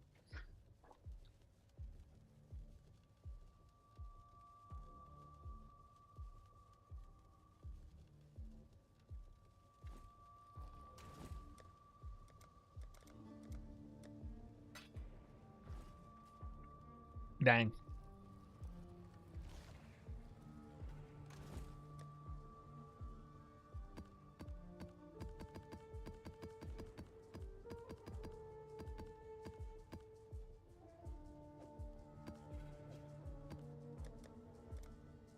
Here's the scarab right here.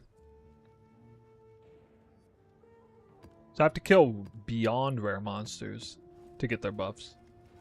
And it's only a 20% chance.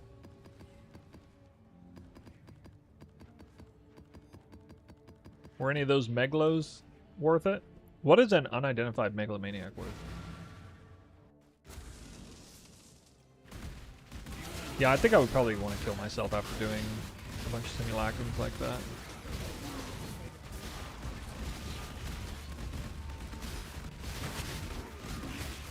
See, now this here makes me feel like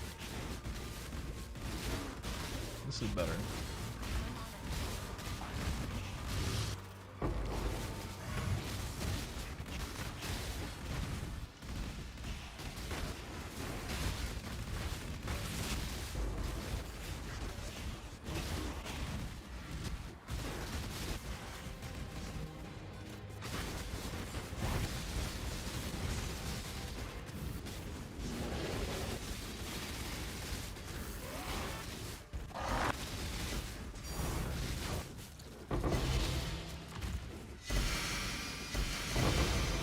I still haven't dropped that belt. I gotta see that belt drop.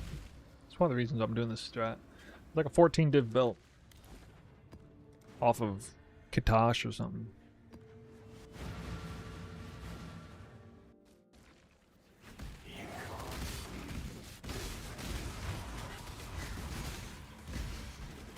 Groundbreaking is better.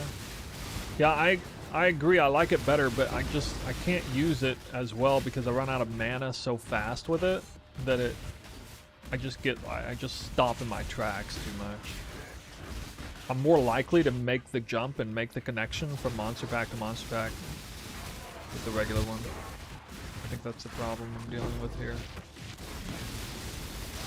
It's going to take me a really long time to actually completely decide on which one I like better, I think. It's like going to take me 2 whole days of playing or something.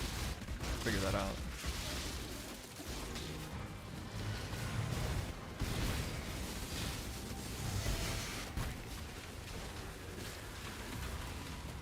Extra rewards, extra delirium orbs.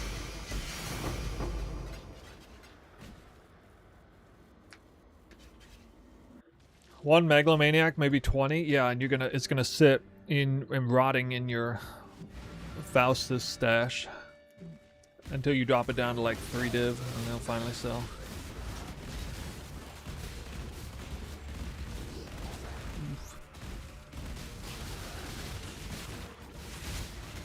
That's why I don't like farming that stuff.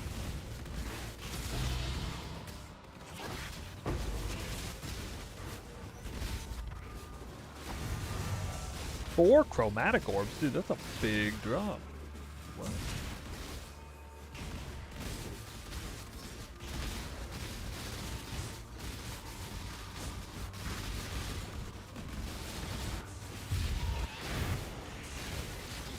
Where are your friends? Just be 3 of you. Only spawned 1? I got scammed.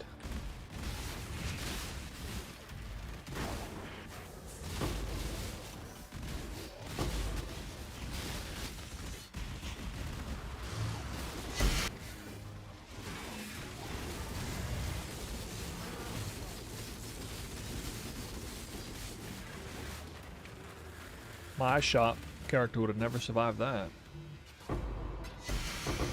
Boom! I got 65 block and 95 evasion. There's almost no chance that I'm gonna die to one of those.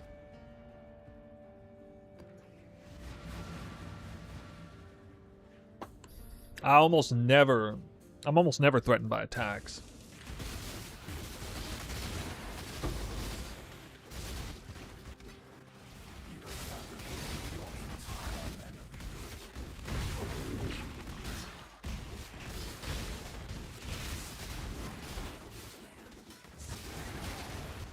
Your body is the can I eat.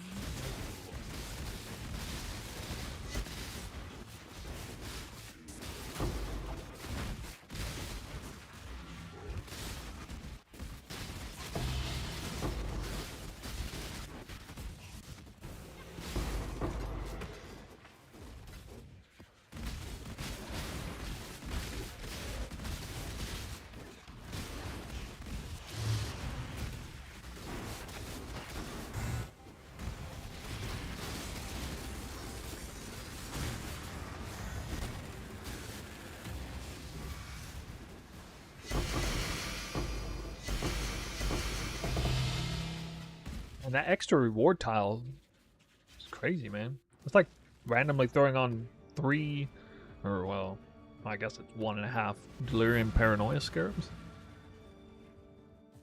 For free.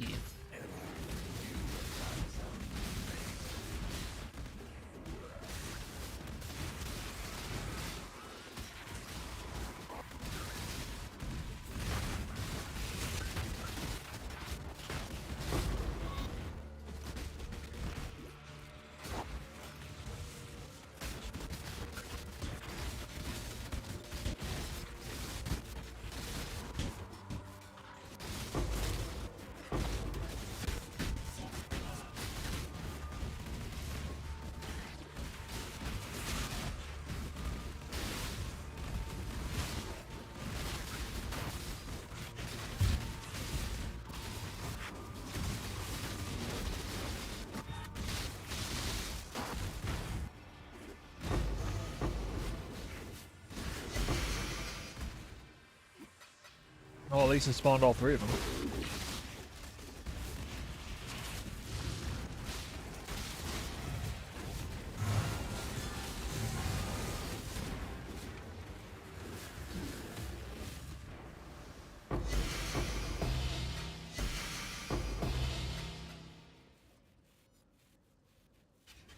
So if I have an open suffix and I'm no longer using Lunaris aspect, bench crafted or not, any suffix between a body armor or a belt.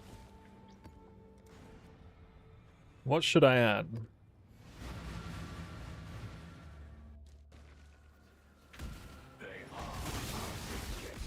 My mana is gone.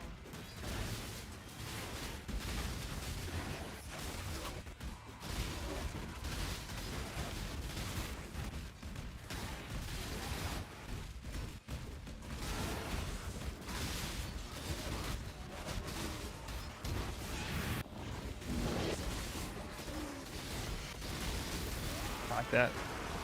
Gift card, divine orb, and bosses. One screen.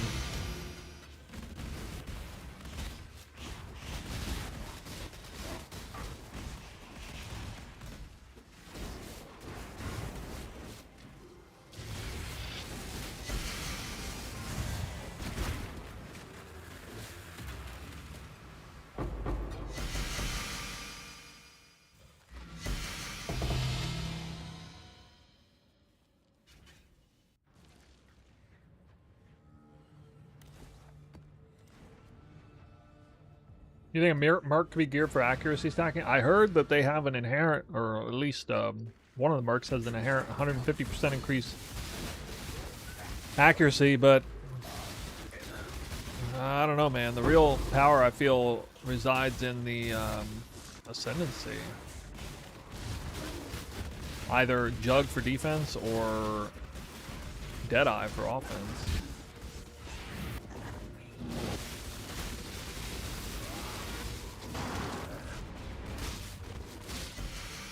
But, I mean, I don't really know. I'm not playing Merc myself, so I don't actually know what the builds are people are doing with that. We got any Merc experts in the chat? I mean, a lot of people are. I'm one of the few people who doesn't know anything about Luminary and Mercs. It's like so meta, this league.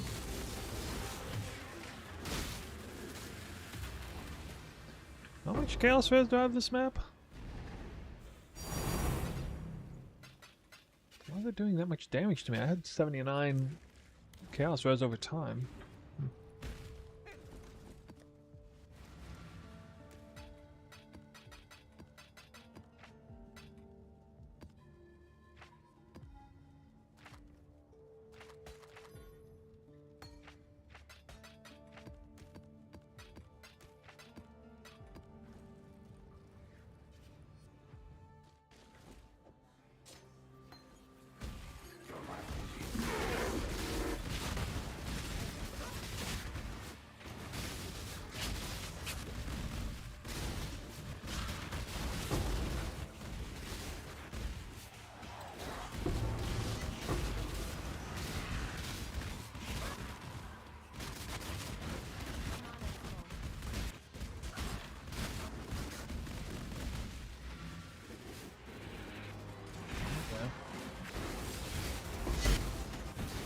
The new helmet this league.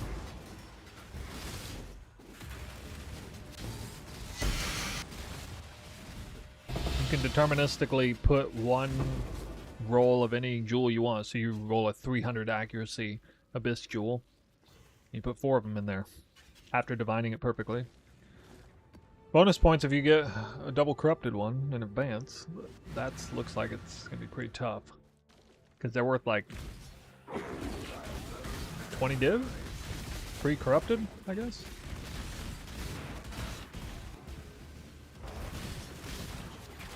Alright, this stuff right here was like stunning me a lot before. Now I'm immune to stun. These water spout mobs.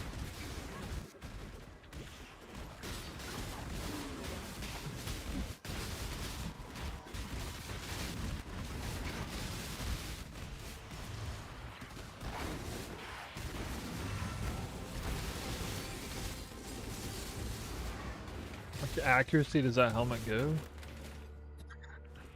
I mean, let's find out.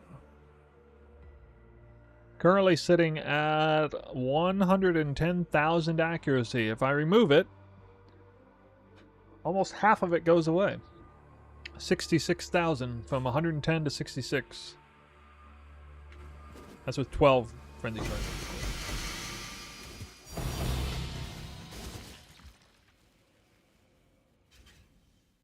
If all you have is a fractured accuracy mod, would that get transferred, do you think? Oh, it's simple how you do this. So, all you do to get these jewels is you either purchase them off trade or roll them magic. Now, I'm sure as fuck not gonna roll Abyss Jewels, with Alteration Abyss Jewels, until I hit 300 accuracy. Unless you want to settle for like, 290 plus or something. If you want to go cheap out a little bit, it's fine. I purchased them off trade. Magic. Preferably one modded magic, because then you can immediately wiggle it for 2 modifiers, and then you use the Ducat to split. You have 4 choices, and you'd have to get screwed really hard to split all 4 choices into the wrong mod, because it's like a 50-50 times 4. And then you just choose the one that's saved, and that worked for me every time. If I had 3 modifiers, I went ahead and did like a YOLO annul on it.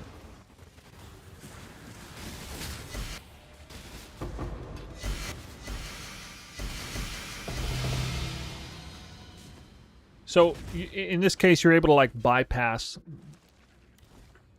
a check that would normally exist in a game like this. I don't think it's an oversight on their part, but it says, the helmet, it says, it will randomly select 1 modifier from a rare jewel you put in, but you can actually put a 1 modded rare jewel in. So it's, if your 1 modifier on the rare jewel is plus 300 flat accuracy, that's exactly what gets chosen. No questions asked. Now in PoE logic, generally the devs don't let you do something like that.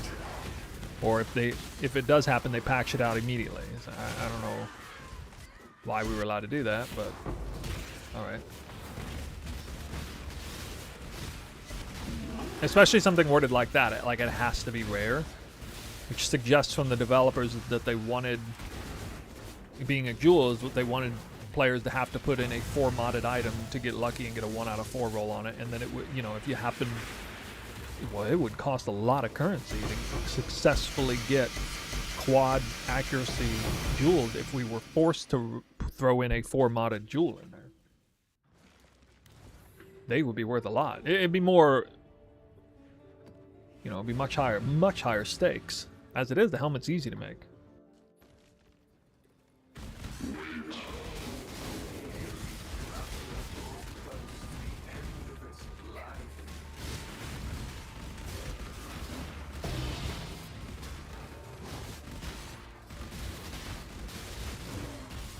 When I can make the connections from pack to pack, it's of groundbreaking leap slam, feels so much better.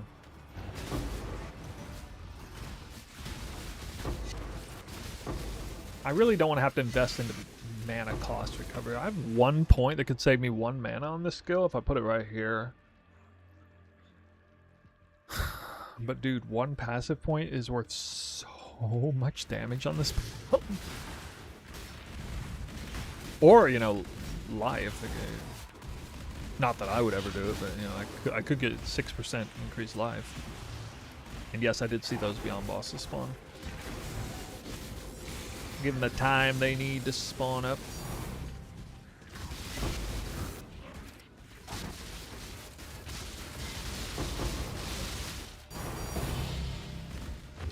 Tink, tink, tink. Good old decaying fragment tinkers. Triple?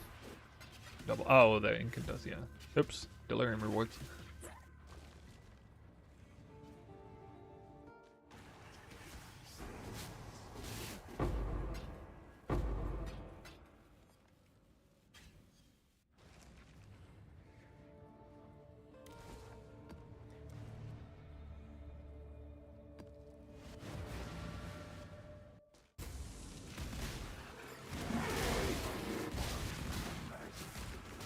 I find it really odd that I don't feel too bad about not being shock immune. Or even needing like reduced effective shock on me. It's kind of weird.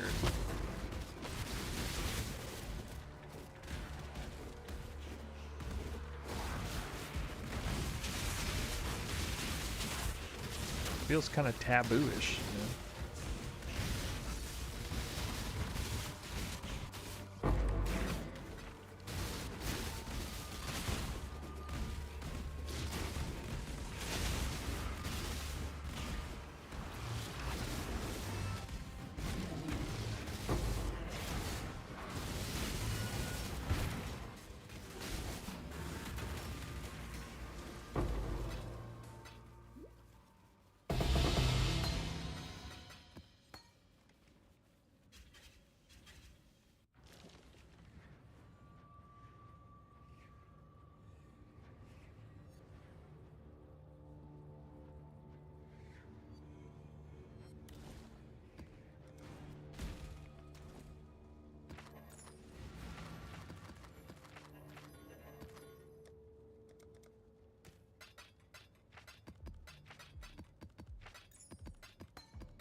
Shouldn't have to take time to deposit my loot in the stash. You see all those first pack of monsters? They actually don't insta-die. They don't have any frenzy charges yet.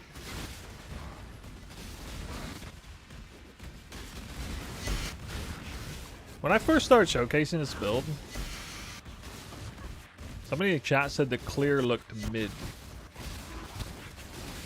You guys think the clear is mid on this build? Is mid clear?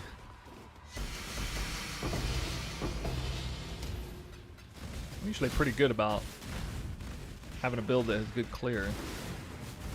I prioritize it pretty heavily.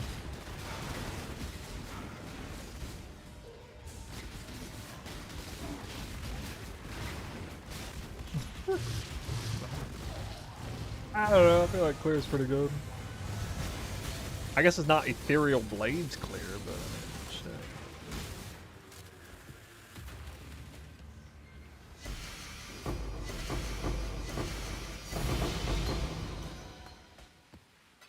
What? It was like 6 Delirium Orbs. Jesus. For rushing the boss?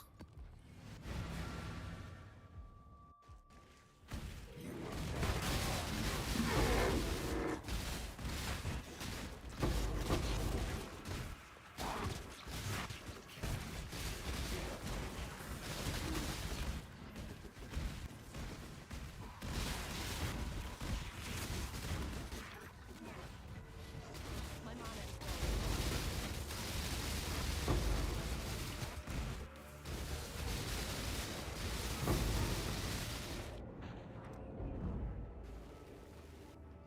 It's the most dangerous place on the map.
Something while you were gone. Has anybody ever played with Val Arctic Ice? Is that as much? I've never used it, but I read into it. Sounds like the biggest meme ever.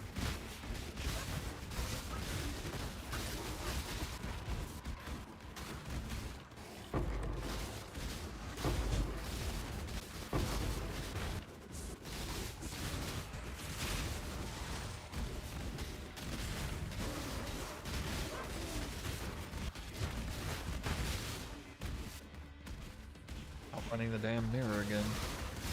Alright, there. I was out of mana. I couldn't even leap stun.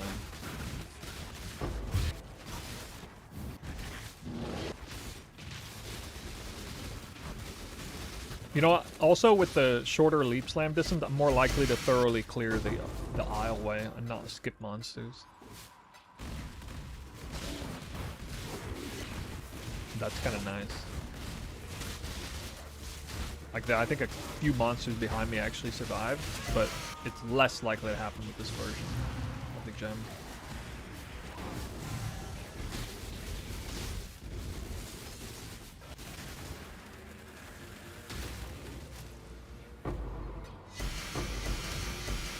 Oh yeah, I read that. Yeah. If you're immune to action speed, right.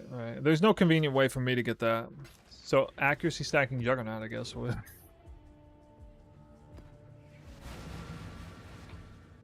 It's either Val Arctic Ice or Val Grace, which, I mean, Lucky Suppress, I guess. Nice. Suppress prevention, not suppress chain. Or not suppress prevent. Sorry. Lucky spell damage taken.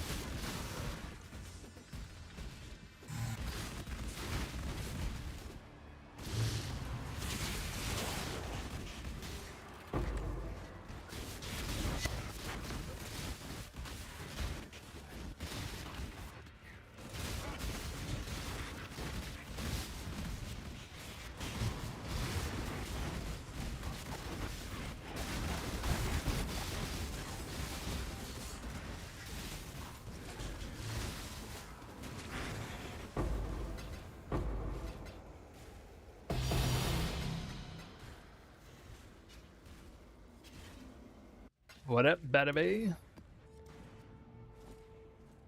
Check in with me when you have a moment. Dang, another 20 maps almost done.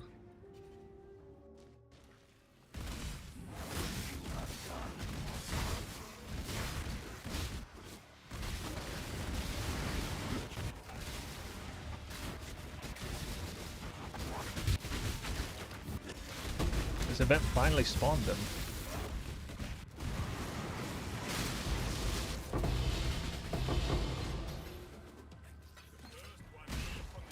Oh, that's a good 120 C gem.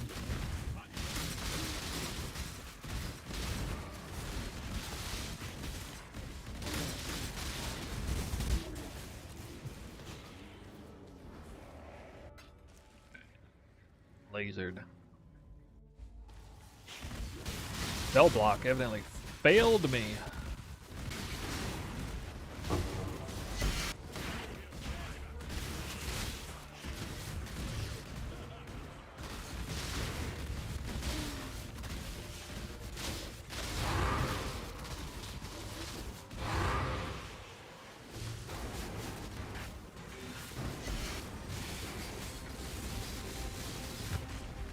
Like, that doesn't even matter if I forget to have my tincture up for the boss fight.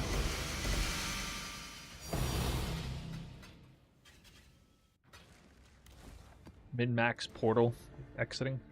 Oh yes. Oh yes.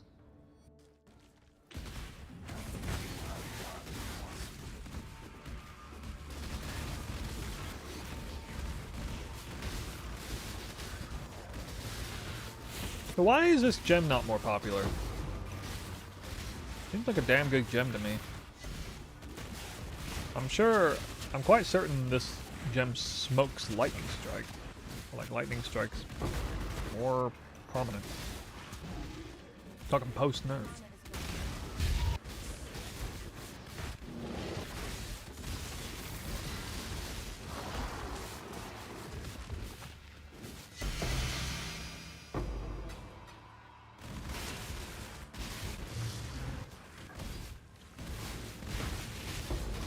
Came out last league.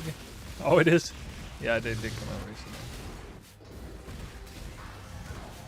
I guess Static Strike, the regular gem, wasn't very popular. Because, I mean, who would want to play some pussy passive offensive auto-bombing gameplay? Oh my god. Oh my god.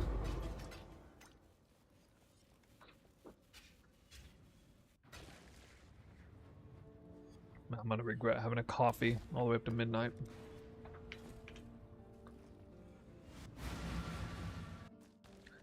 You know, my second most likely skill I was going to use was Smite. It would fall off later. It would be really good early. That's one reason why I'm really excited to try the League Start version of this. I don't know if you guys looked at the Path of Building. There's another loadout on there. And as cool as this build is, I mean, this endgame version, this is just your, like, fairly run-of-the-mill frenzy accuracy stacking setup. Like, so much of the tech that I have on this build is just borrowed from what I saw in PoE Ninja. But the League Start version, I mean, that thing's a work of genius there.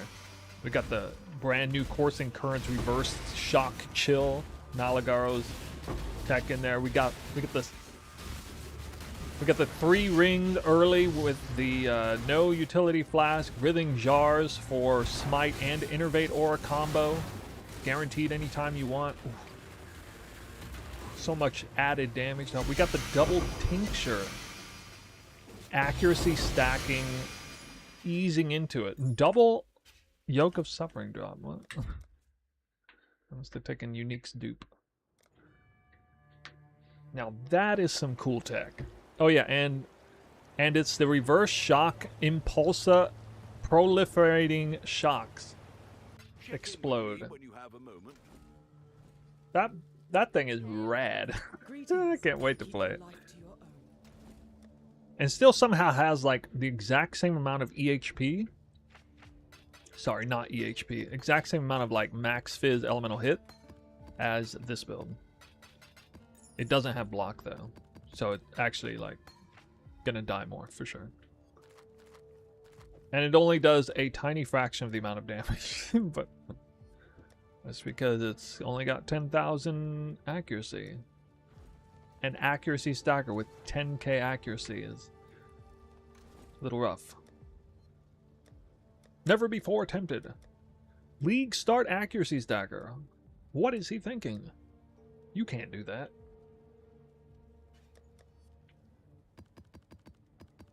Snoobait build?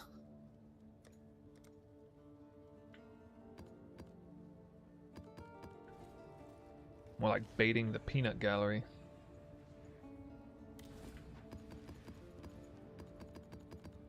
It'll definitely be a Snoobait clip build for sure if I push that out. I should go like full epic announcer, highly produced League Starter video on it this time. Oh man, I gotta build it and test it first. New League Start strength stacker every league. Yeah, replica Alberons. I know that's that is a thing. True.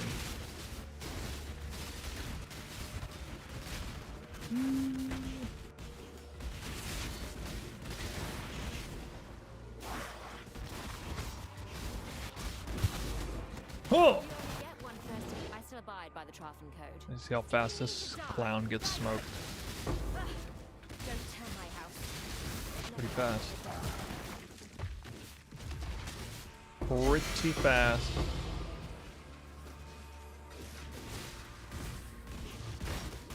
Your build is so much faster than strength stacking Molten Strike.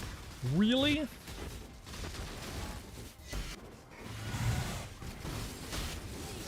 Gonna make my head bigger to say things like that.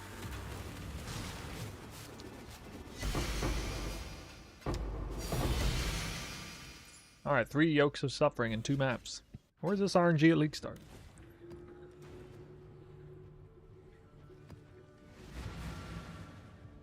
You're just a typical Snoobait viewer. You're just saying that out of loyalty to him.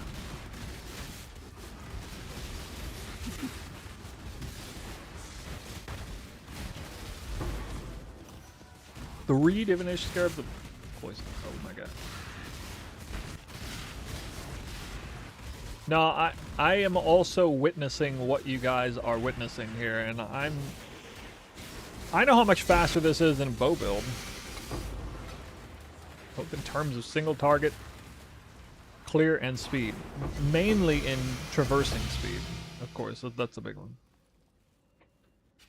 That's with a bow character running with like 300% movement speed. I mean, the only thing that you can remotely compare to this would be the Shrine Belt, full-blown Shrine Tech Belt stuff, which, you know, a bow build can't do because then it's like an actual just wet noodle if you try to do that. And I did try to do that last league. It didn't go well. I tried to do Abomination boss rushing with the Shrine Belt on my Tornado Shot character. Well, I got rocked by removing Headhunter. I love that I can take this 1200 chaos damage over time while Flask is active. Haha, I don't have active Flask.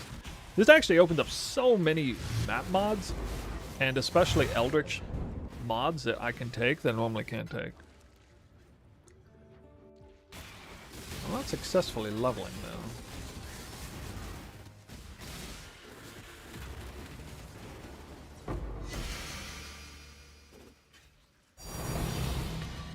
Damn, that's a lot of currency on one boss drop.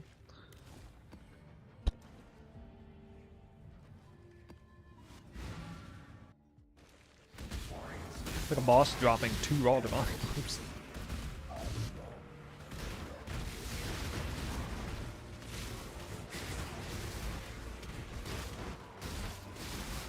Wait a minute. Oh! Chance to drop additional divination cards which reward other divination cards. We got an S, well, not an S tier. We got an A tier Eater Altar mod on the Exarch Altar farm. I'm gonna need to full clear this one. You could drop the Immortal card. This is gonna be the rare full cleared map.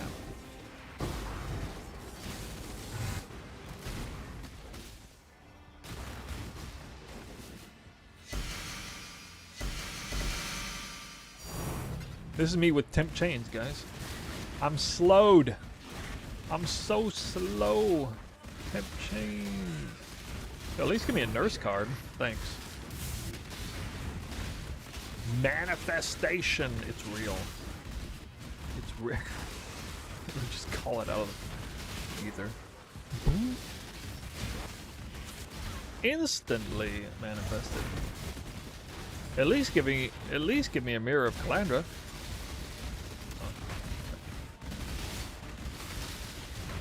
I'm not quite that powerful.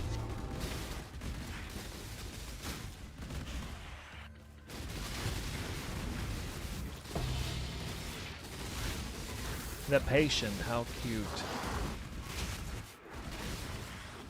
Were you boss rushing pre-HH this league? Yeah, I got my Headhunter faster than ever this league from that. Just like I did the league before. And I think the league before that. I'm not actually all that fast at getting Headhunter compared to some people, but I got it in the beginning of day 3, I think. It was like last league, it was just by the end of day 3. So if that trend continues, I'll probably have it. And I missed the first 12 hours of league launch this league. So if I have a proper league launch next league, I'm fully expecting to have Headhunter by like, shit, I mean maybe the middle of day 2 or something. Especially if I somehow, well, I'm gonna do something a little experimental though. I'm probably gonna league start melee for the first time. For the second time ever. No, the first time ever. Oh, you know what? I've actually never league started melee in PoE1. Literally never. But I don't think I would league start melee. I'd probably league start. I'll probably like league start Poisonous Concoction or something.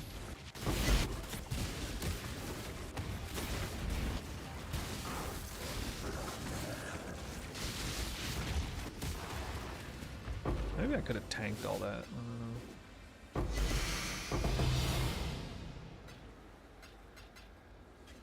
I miss Piquant. Haven't done it in ages. You know though, I had another major breakthrough to my Ice Shot Penetration Warden build though. that League starter will now come with reverse chill and adrenaline. And adrenaline will be basically full time because I'm gonna go the 3 ring route with double double this thing, Writhing Jar, double Writhing Jar with this passive point, Nature's Concoction, which is gonna like bring them up faster uptime. It's crazy.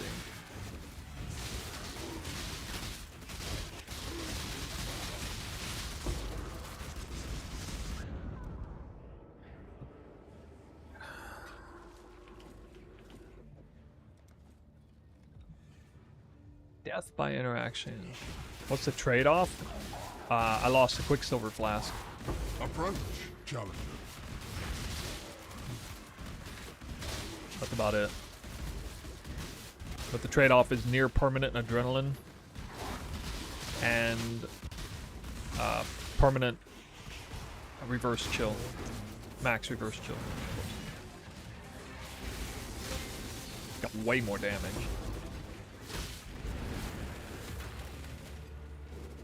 It's a League starter with 30 million DPS.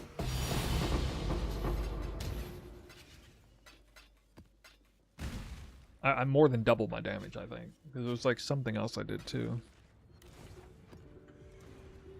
I've got some wealth for you. It'd just be ridiculous. Boss rushing build. Ridiculous.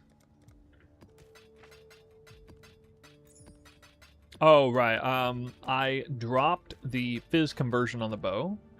So, like, the funny thing is the League start snapshot of that build already had a sort of in advance fizz conversion gloves and fizz elemental hybrid bow. And kind of pushed the limits of what I could get away with for, like, being crit cap. Relying extremely heavy on the Rosethorn Tincture, and even that not quite getting me there. But if I drop if I drop both Fizz mods, then I can go a second Pure Elemental mod and actually get the Crit Hybrid Strength Int mod, which is actually doing a lot for attribute requirements, as well as getting the crit cap on that version of the build without really losing any damage, because you know, like 1 high tier elemental roll is basically the equivalent of 2 fairly high tier fizz rolls early on, specifically like in early gearing. This is compounded with the fact that, you know, I would get back an implicit and a prefix on the glove slot, which would be more damage or defense or just stats that I can use. Further compounded with the fact that I would get more straight up shock going out instead of like the funky shock link, which is cool. The shock link is pretty cool, but it's kind of weird. No pop-up for sub. Jay White? Oh. I'm missing. No, it should have popped up. I might have neglected you, I'm sorry. Oops.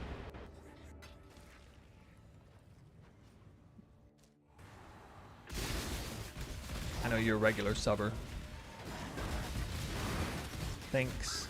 So I foolishly took the minus 90 fire and chaos rage, which is probably gonna die again right here. I gotta stop taking that downside. It's really bad.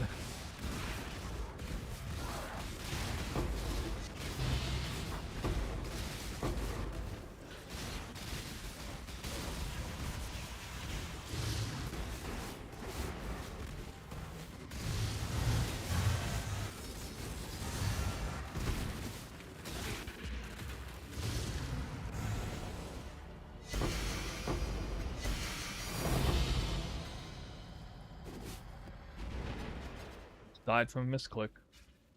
Jay White isn't loved. Guys! Alright, next person who subs will get a personal shout out. How about that?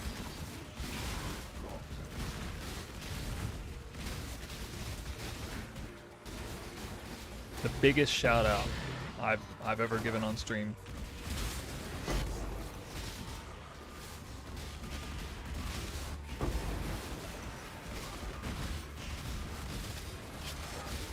I'm gonna dig deep for this one, guys. Whoever it is.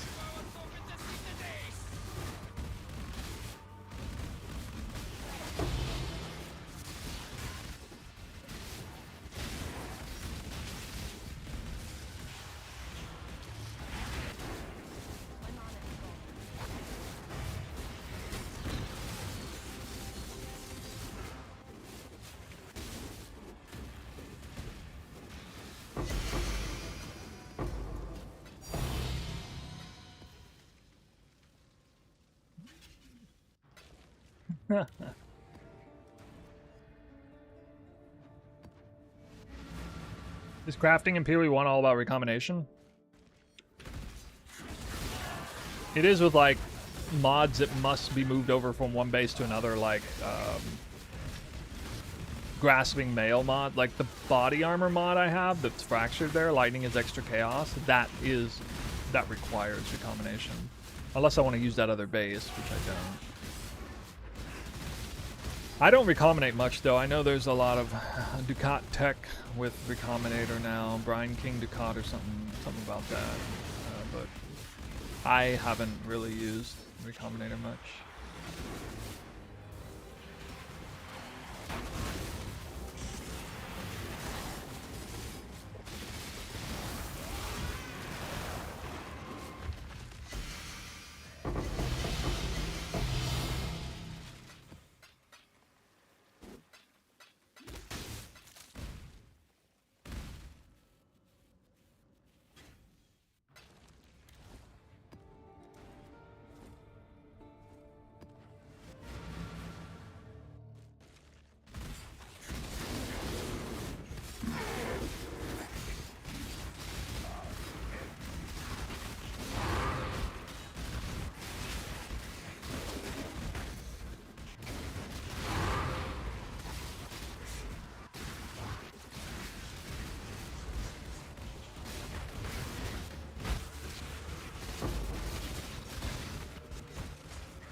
Shiver.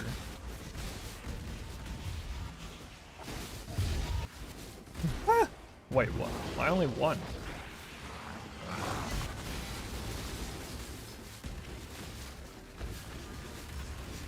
The Delhi boss spawned the Beyond boss. And another yoke.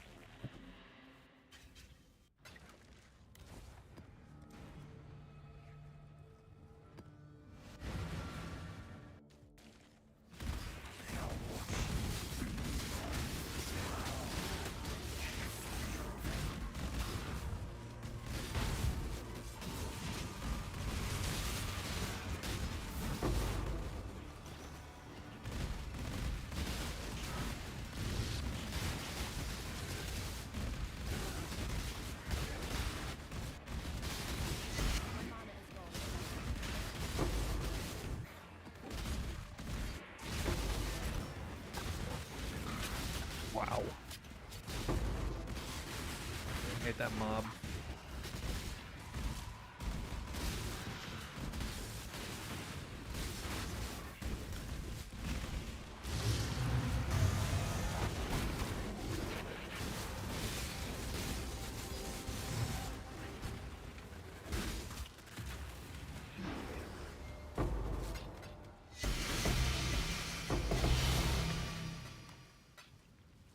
What's on the ground there? I didn't see anything. It wasn't Bloodsaw Blade. You've had a sail, exile. Damn, I just can't. You have to get like an almost perfectly rolled yoke. Like really high res and 10%. I haven't seen one. They can still be worth a few divines if you get like a super crazy rolled one.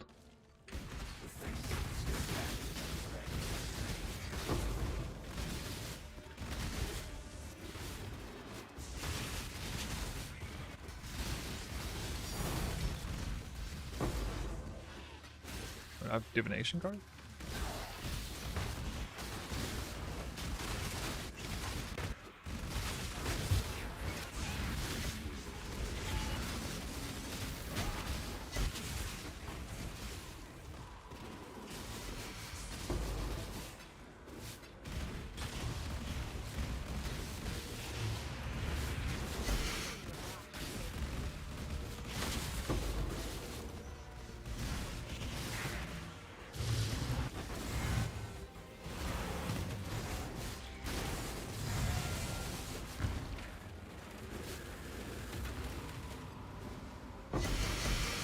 Love seeing that unholy resonance.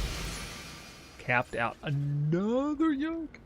I've dropped so many yokes today. What in the world? Printing yokes. 40C at a time.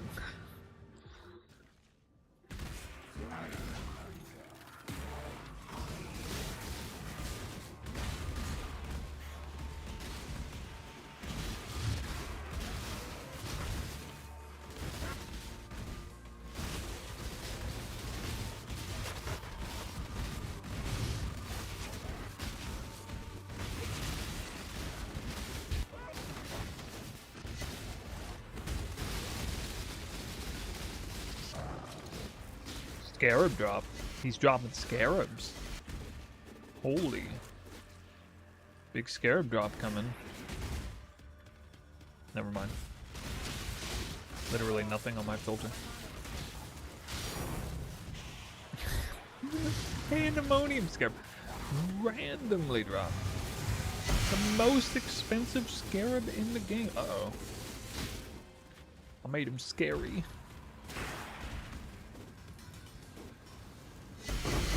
Now Sentinel's good for me. No way. Dude, what in the world? Yo, it's like 5 yokes and 10 maps or something.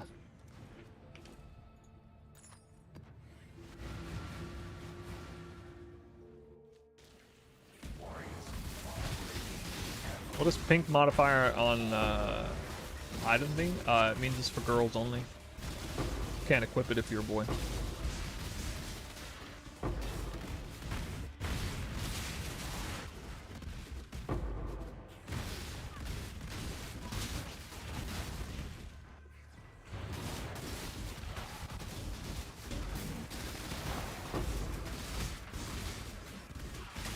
Or maybe it's a new vestigial modifier. Sir, where's your bow? Report for non-bow. I'm trying to sell my bow. Nobody wants to buy it. I am wearing a bow on this character, guys. Don't let me fool you. I am wearing a bow. Any girls in the chat? Not like this. Want to see my bow? Huh! Right there. See? Told you I'm wearing a bow.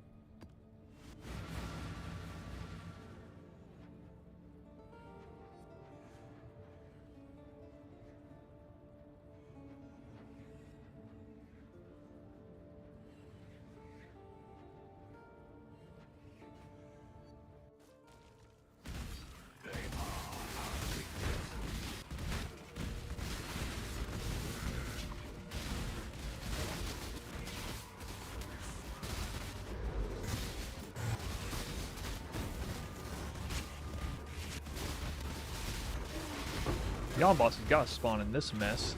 This is crazy density.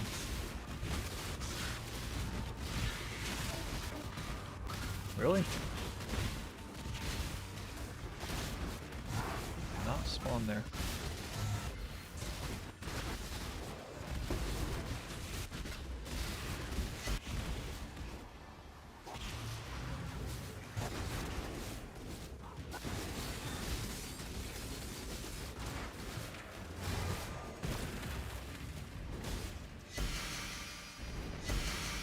My audience is like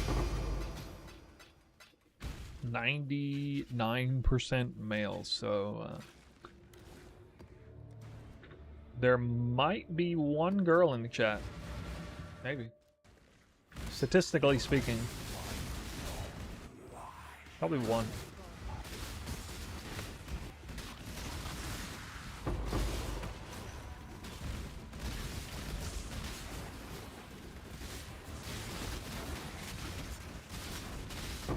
I probably got one secret admirer, right? Surely I got like one.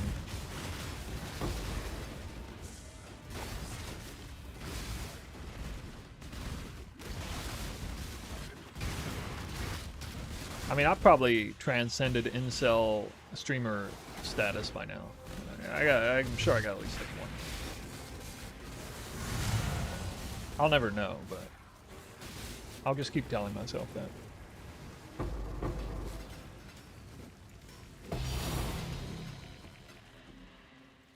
I mean, what girl wouldn't be like enthralled with this beefy melee slap 'em, whap 'em,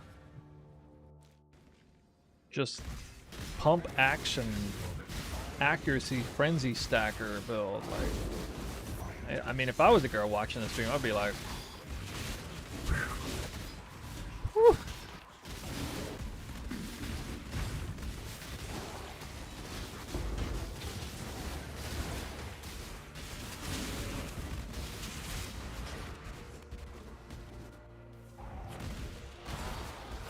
My wife watches you. We have you on TV drinking coffee right now. Oh, okay, great. Yeah.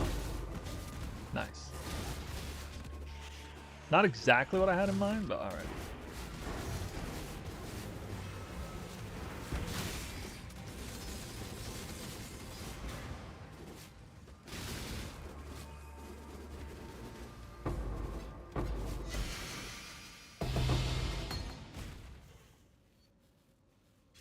I'm sure she's totally watching it too, right? And not just you.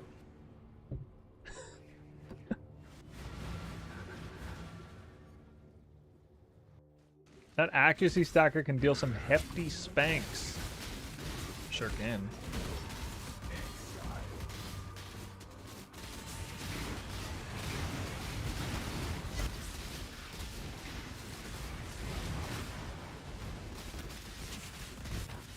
Sorry to hear you have a wife. What kind of comment is that?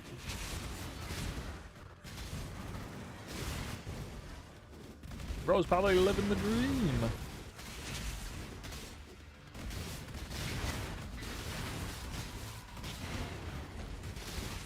Not the boss I was looking for, but...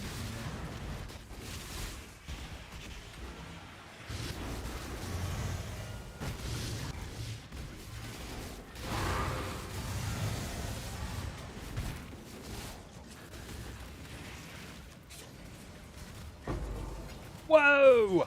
Big raid from the Red Vials. The Damnation Messiah is in the chat. We're getting really specific now. Mirror Gamer now.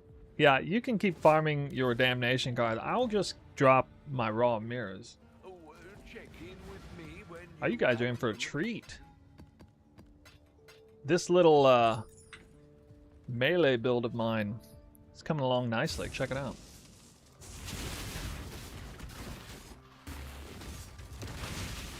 Oh, I hit a mirror. I can't stop outrunning the mirror though, is the problem.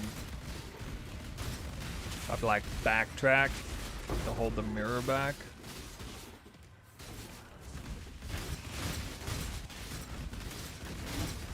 And then I can go rush the boss. I'm trying to spawn the beyond bosses on the way. Maybe. Oh, we get to see what a Merc does. He dies.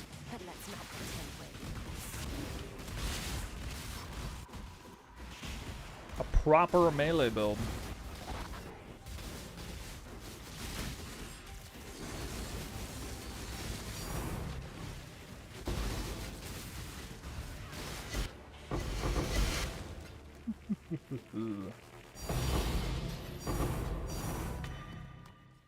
Damn. A divination card drops off him. Red Vials drop. You dropped one of your scarabs at my feet there, buddy.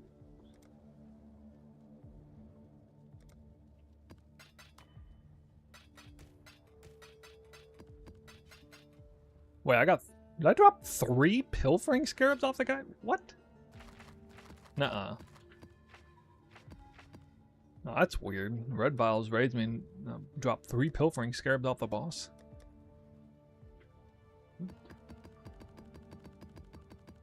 Anyway, this is Static Shock of Gathering Lightning. Apparently a new gem as of last league. Major payoff for going fast. Attacking fast. You can keep the stacks up for maximum added damage. As in more damage. More. This is basically your, I mean, this is basically stereotypical Frenzy Deadeye accuracy stacker, but on Warden stealing the Deadeye's node instead of the Deadeye stealing Oath of Spring. So it's kind of the inverse of that. And then instead of going like Tailwind and Windward, I'm going Barkskin. This thing is monstrous, single target.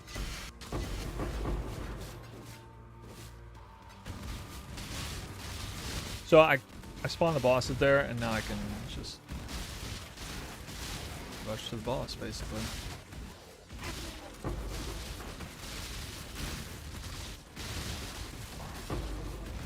Strat is boss rushing with a side quest of spawning the Beyond bosses. Because the Scarabs are really cheap, and I spawn a bunch of Beyond anyway. This is like maximum Beyond spawns.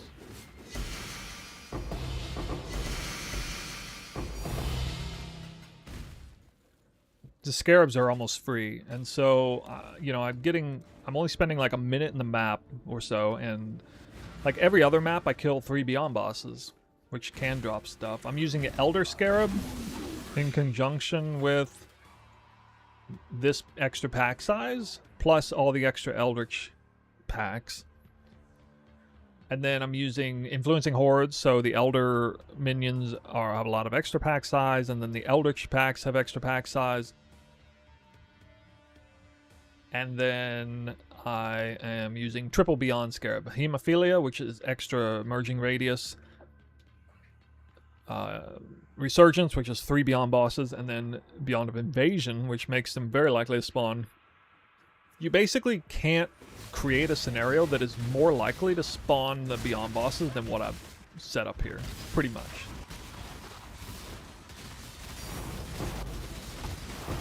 And so we are killing like a huge amount of monsters every map, which is always nice. Good things can happen. I like dropping a raw mirror randomly.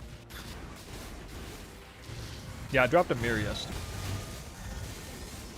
Not farming for mirrors. But, you know, play the game, drop a mirror, I guess.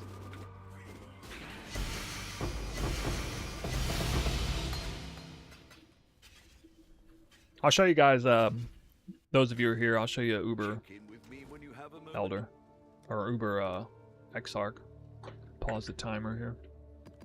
I'm timing these runs. This is 100 maps worth of this strat. I've been making over 50 div an hour doing this. Actually over 60 div an hour. Potentially.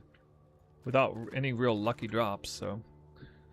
As you can see, it's mostly boss fragments. Primarily, like half of all the currency will be decaying fragments in terms of value. But let me just pull this up real quick since we got a lot of people in the chat. Yeah, I'm sure this is actually a bosser more than anything. Can you show them harder content? Yeah, I mean, I think I could do like the divination farm. I think this build could do it. I don't think it'd be. It's not like clear is not this build #1 thing, but it is pretty good. Its #1 thing is either single target or traversing speed. I don't know what. It's probably traversing speed is actually the #1 thing in the build, about the build. Followed by single target damage. Followed by clear. This is Uber Exarch.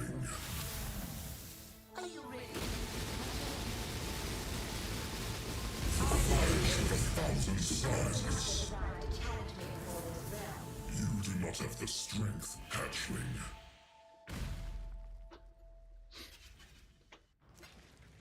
And the build, I mean, it does like 800 million DPS. It ramps up really quickly.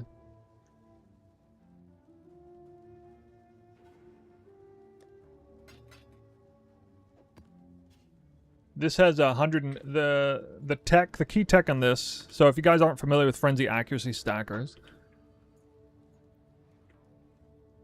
this comes from Avidity, which is a % more accuracy per frenzy charge. Deadeye node. One of the least popular Deadeye ascendancy points. You would never take it unless you're accuracy stacking. And so you have to accuracy stack and frenzy charge stack at the same time. So it's kind of like a dual stacker, so to speak.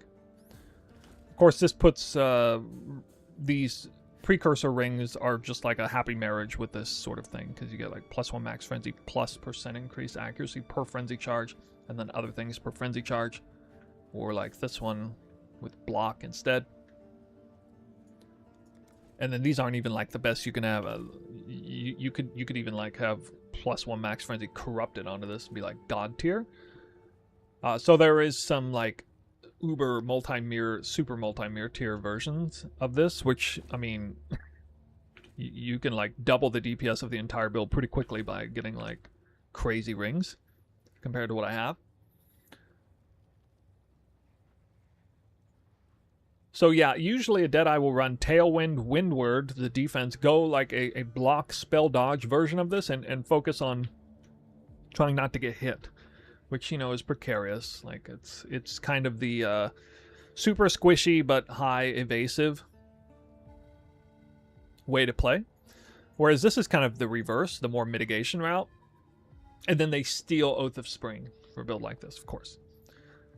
Whereas I'm doing Barkskin here because I've kind of... This has been the big theme for me this league, is going Barkskin, like actually trying to make Barkskin work in the late game.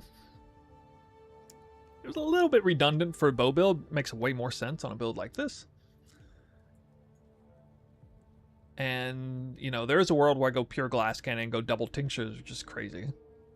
It's ridiculous, some of the stuff I could come up with in Path of Building. And then we got the +1 ring route, which would be what you would do either way. Okay.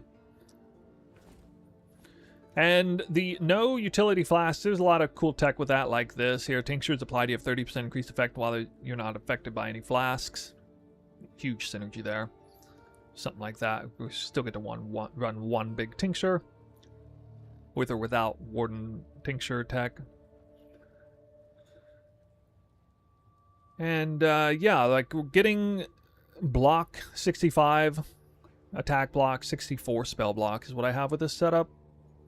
I got a little bit of extra attack block here. These clusters are really strong, apparently. I didn't realize how strong they were until after this, like double accuracy stacking notables plus just a huge like crit block damage points and deadly repartee and help to cap out the block.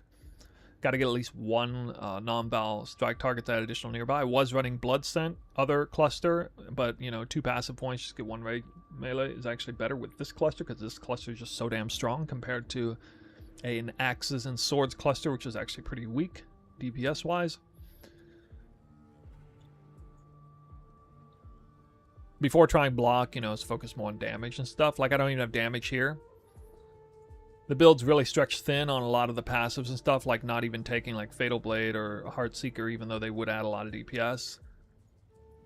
I've had different setups here, but this one currently is, you know, 10% increased damage per frenzy charge is the most DPS I can possibly get out of 1 point.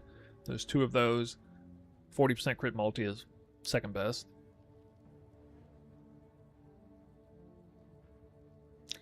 Yeah, block, yeah. And then getting the block there. Supreme Ego actually adds a bunch of damage because of the % damage for evasion nodes.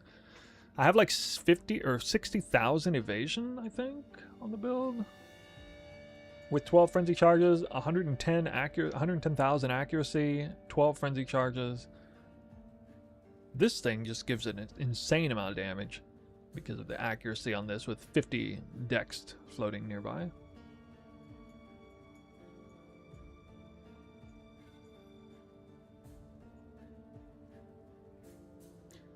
So yeah, I mean, the theme is just kind of all block down there, damage top left. This chaos, I have no chaos res. And then just kind of damage and leech and things here. And then this is actually really good. You need lightning. Well, you don't have to go on Holy Trinity route, but technically I can do it all on the body armor. But it's not super reliable Trinity. It's satisfactory. I'm kind of experimenting and trying a doubling up on this and getting even way better Trinity on this, because only like 5% of attacks trigger Trinity with only 10% as a roll. It's much better with 20%.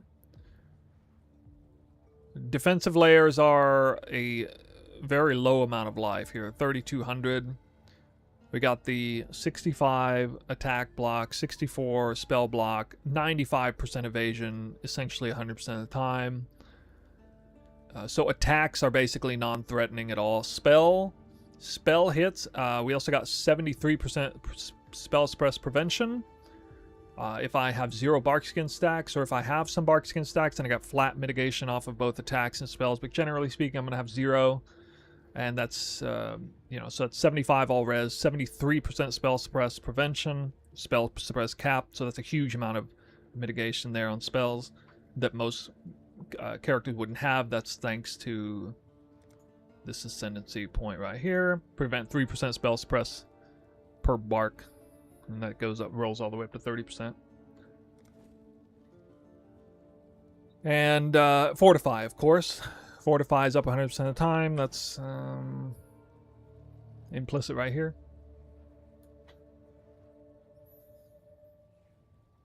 Might be one other defensive layer I'm forgetting off the top of my head. Oh, 3 endurance charges up 100% of the time because of endurance charge on kill, writhing jars. Plus, you just trigger this, you have it anyway. So we always have endurance charges, just 3. Could get a 4th here if I wanted. I was using Aspect of Lunaris, but that's what I'm kind of experimenting with. I dropped that to get, because this whole setup was moved over here, and without this jewel at all, the Impossible Escape was here instead. Now it's here. Without Supreme Ego, I had a little bit of extra reservation. Can run Aspect of Lunaris, which theoretically should be pretty good with this build. It's an added extra defensive layer there, but I felt like it's not. I feel like the duration of the buff is way too short. It's like 3 seconds or something, and so you're hoping that it stacks up. It just, I don't know, not that great. I felt. Arguably, the most dangerous thing for this build is damage over time. It's part of the reason why I'm using a Soul of Our Kali. So, like, unlike a Deadeye who has Windward, they actually have a real mitigation against damage over time from that. This build doesn't. This build basically takes the full brunt of all damage over time. Also, with the setup I'm doing is like the least amount of Chaos Res I normally have, all the way down to 39. Still 79 Chaos Res with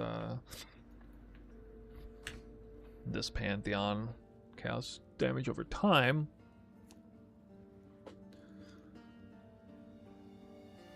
So I was running Solaris for a while.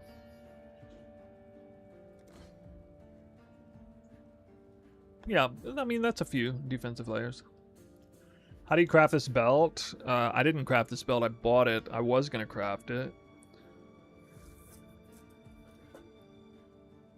So you would go Hunter Influence and get both life rolls on there first, and then you do prefixes cannot be changed, Reforge Attack. You're guaranteed to hit that mod, not necessarily right tier. You do that until the prefixes are done, and then you would do like prefixes can't be changed, Reforge Lightning or something, and then you would do some like Exalt stuff, or maybe there's a way to recombinate it, I don't know. The aspect is, I've not actually put an aspect on here like this, but ironically, if I stick with this setup, I'm not using it, so I will actually, well, I suppose I'll try to annul it off. I'll have to recraft the belt myself.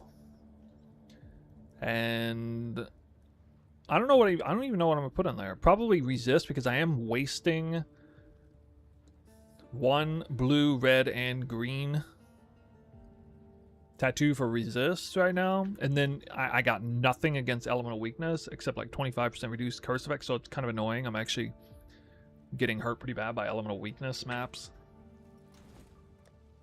a little bit dumb, but you know, just, I'll work it out over time.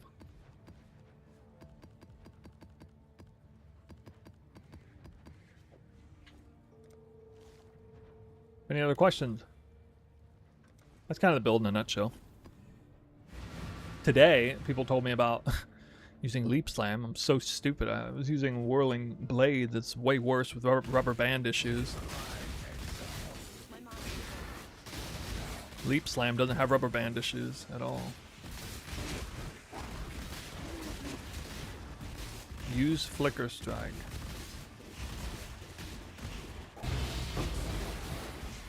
Flicker Strike's not the ability I chose. Have I tried any other skills? No, I haven't. I will eventually, but I haven't tried any other skills. Oh, I tried Static Strike, the original gem. It was much, much worse. Leap Slam has been the superior mobility skill for ages. Yeah, but somebody like me doesn't know that, because I only play bow builds, generally speaking. So Leap Slam is a way better for this. It isn't that like Leap Slam is better because of some specific interaction. It's better because it literally functions better. Oh, the timer, thank you. There's just technical issues with Whirling Blades. It rubber bands. I don't know, with the game engine or something. I don't know what the problem is.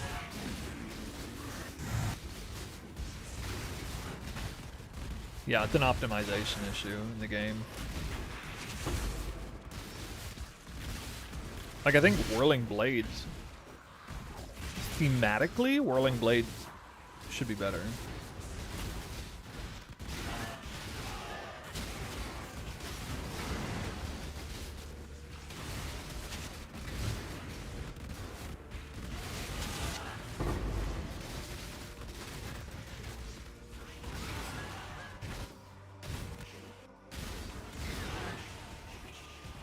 That might not be the right video link.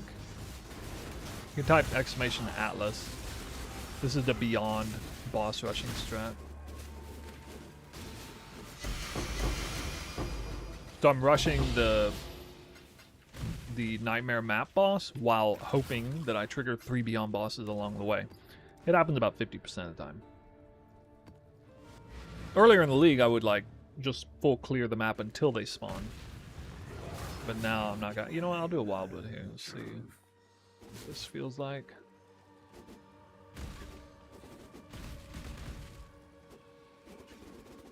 Shit, a Wildwood.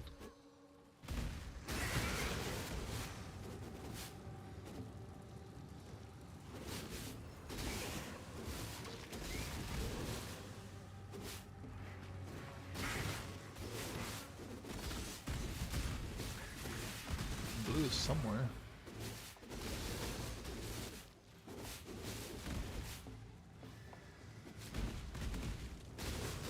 Ooh. My mana is gone. Oh.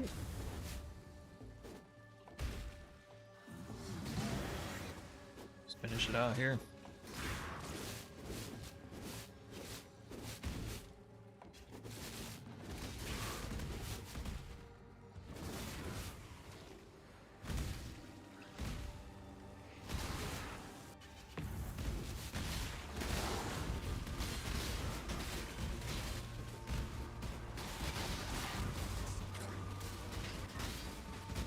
Whoa, lagging. Nice.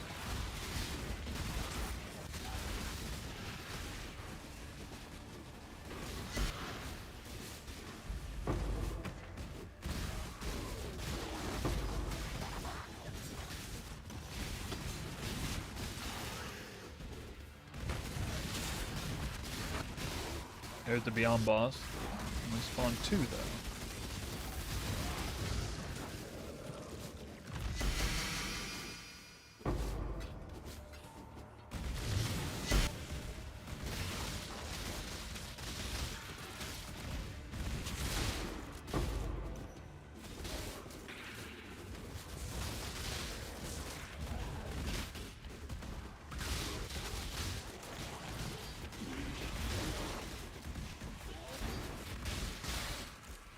It's like kind of dangerous monsters. Recently I got stun immune. That was really smart.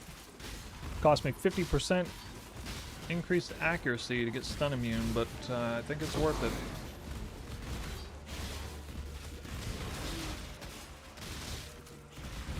You would think this is how I drop my mirror, you know, a map like this, but no.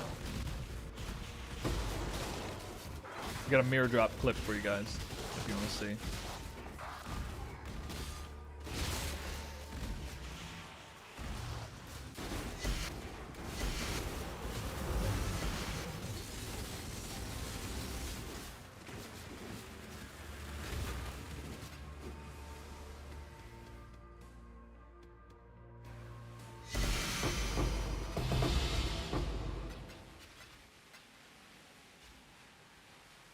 Pretty easy.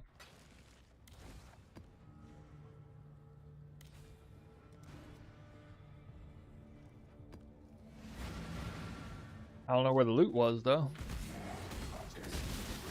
Most of my good drops, raw loot wise, just been like a quantity over quality thing.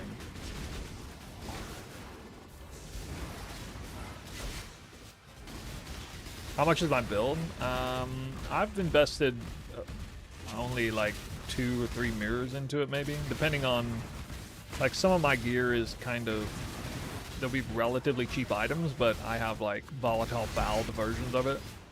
Like I have an overrolled Foulborn Dream Feather, for example, and that adds a lot of cost to it, but not that much value. I think the build's starting cost is like under a mirror to get fairly close to this amount of power, actually. But it can scale crazy high, especially with the rings.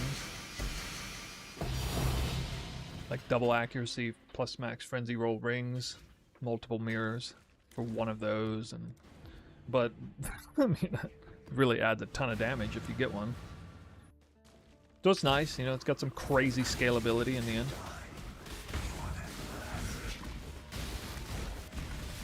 But what you see here is definitely like, this is really good gear on it. But it's not like a meta build, so it's not that expensive.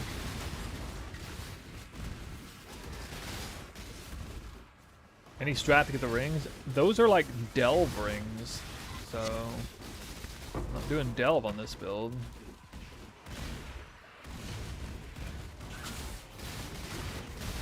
You gamble them, buy them off trade and gamble them. It's like a vendor recipe. It costs like 26 divine orbs per gamble, and you're usually not going to get anything. So very high stakes. See, I almost died from mana siphoner damage over time there.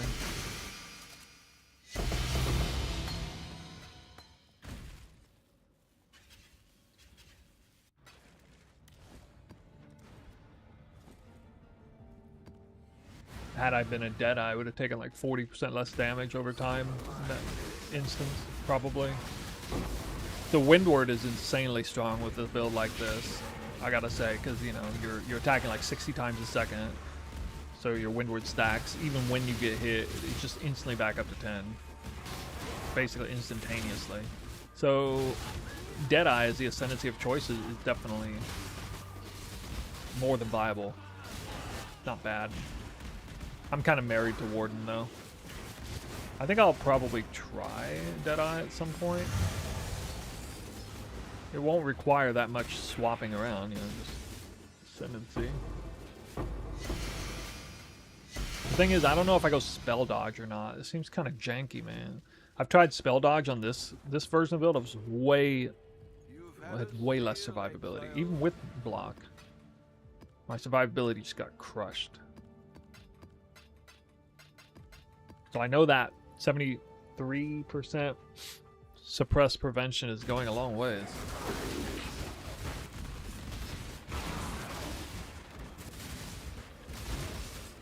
Oh, we got the Merc Scarab drop. Oh, I guess I should full clear this map.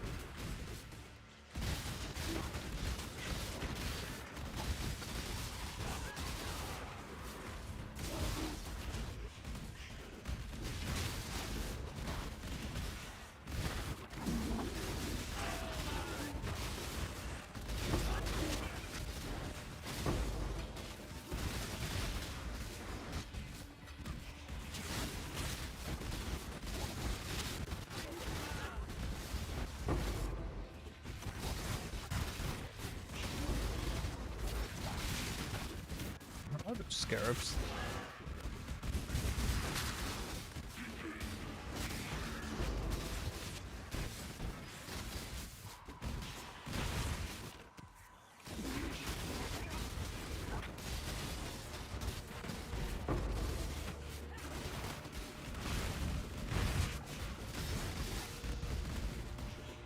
Up front. Arthur and Scarab. I mean, as long as it's not the basic one, it's definitely showing up on the filter. Finally get one?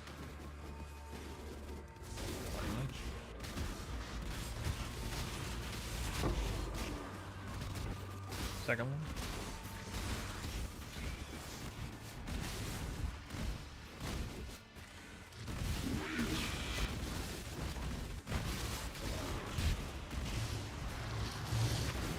For the to full clear the map due to Beyond Boss to spawn.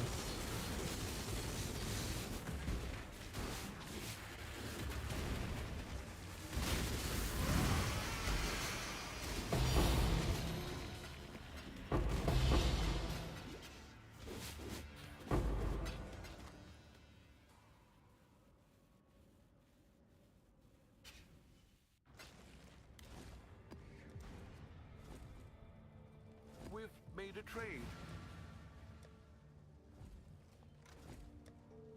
Alright, maybe we'll make a run for it.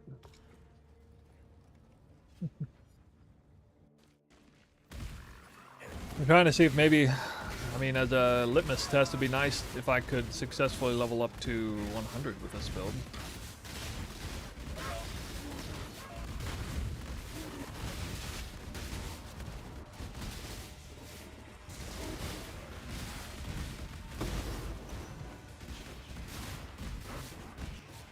It's not a tanky build though. It's got over 100,000 EHP. But that's, well, it's like 12k max fizz hit and 115k EHP or something. Tankier than any build I ever play. Which ain't saying much.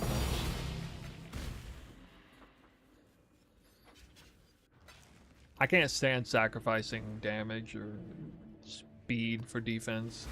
I feel like it's against my religion.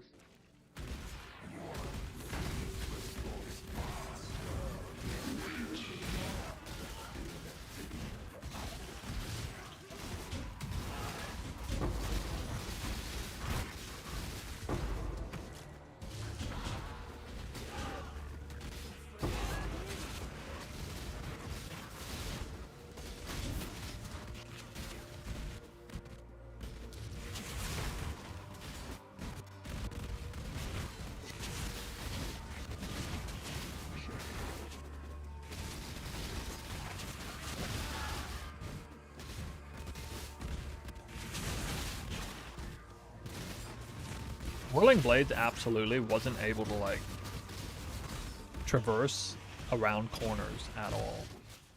But Leap Slam, it does allow you to move forward a little bit around a corner.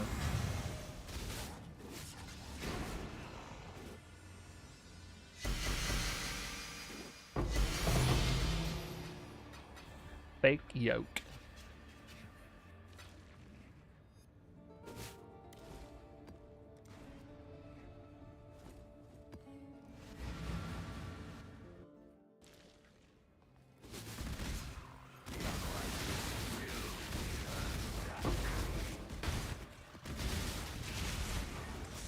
Maybe I'll run one divination card map just to see how the build performs at that strat. Like a divination plenty map.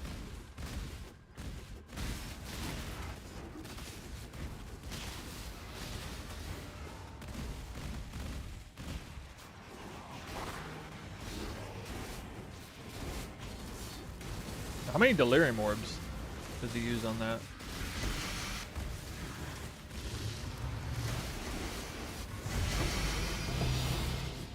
Four?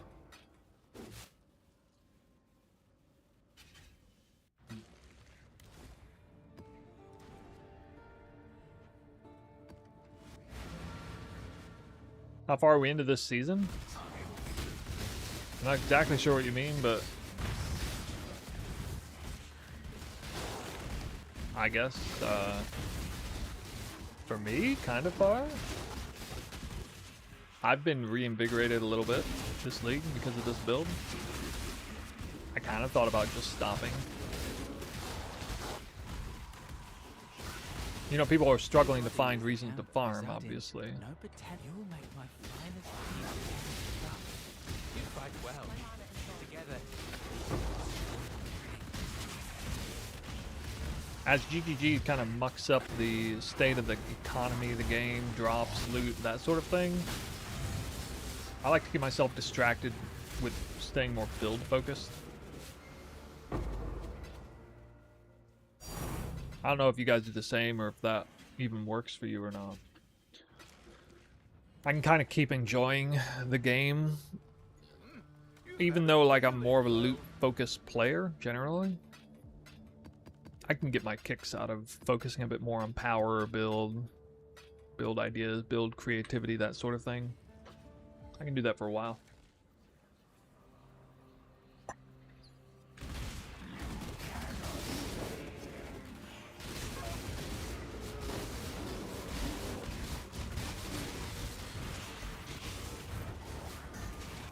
That's what I want to see. The fast spawn. Oh, I got clipped by that.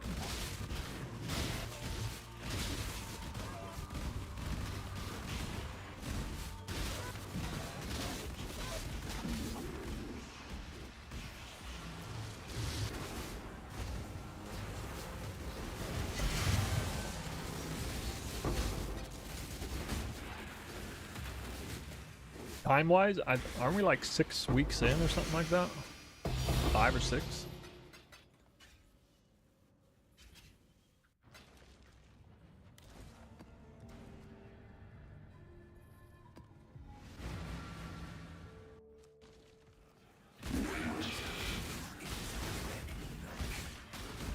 Three?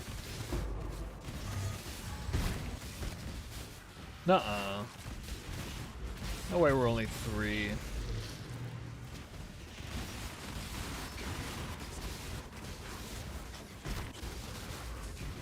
It's gonna take forever to get PoE 2 news. Is that real? I feel like I had a resistance shrine on.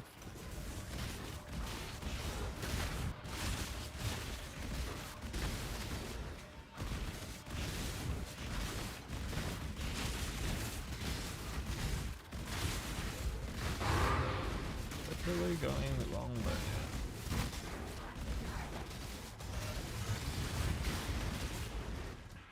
Yo, that's weird, dude. I said 5 or 6 not really knowing, just because I was like, it was like a vibe check for myself.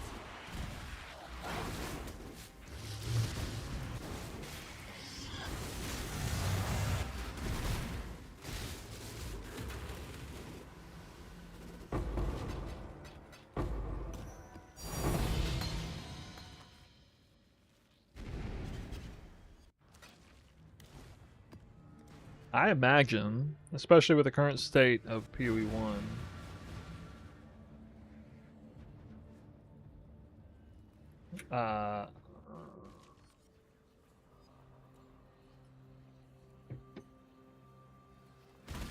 that like they're gonna be trying to push out PoE 2 news soon for like a new update, economy reset thing, which they talked about. We know that's coming.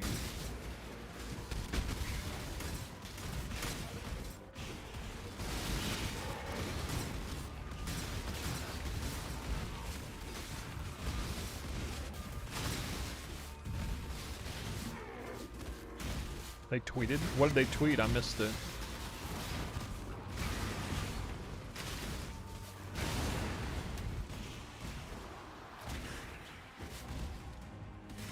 Okay, okay, I see what you're saying. I thought you meant like more information than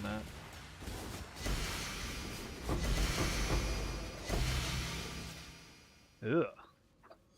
Worst drops of all 100 maps there. 1 synth fragment? Oof.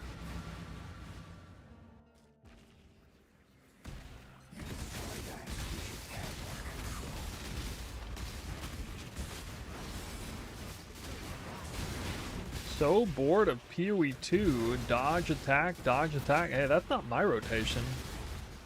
Should try playing Twister.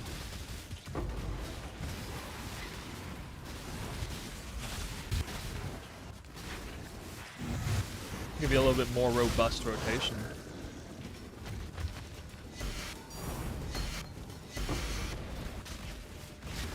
Superior. Greater ancestral call. Well, thanks for gem cutting it already. Played Twister when it first came out. Well, you gotta play it the way I play it.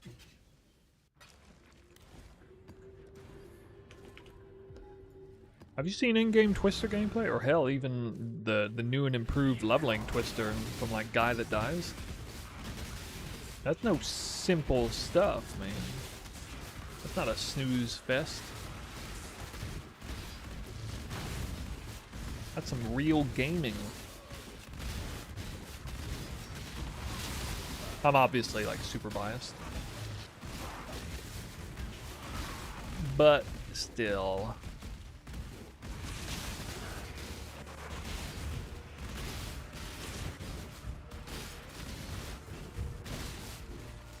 It's OP in a justified way, though. It's actually kind of hard to play.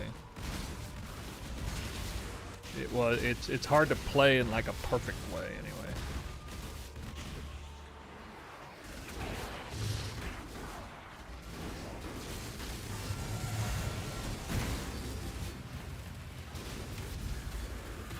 They might nerf it now. Well, after this league, yeah, they might actually nerf it.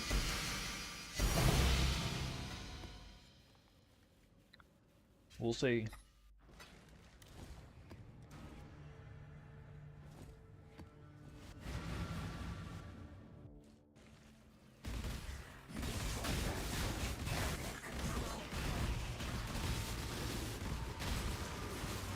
I quit PoE 2.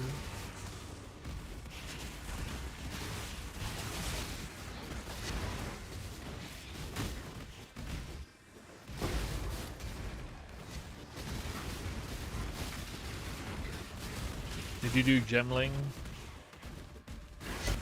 this league?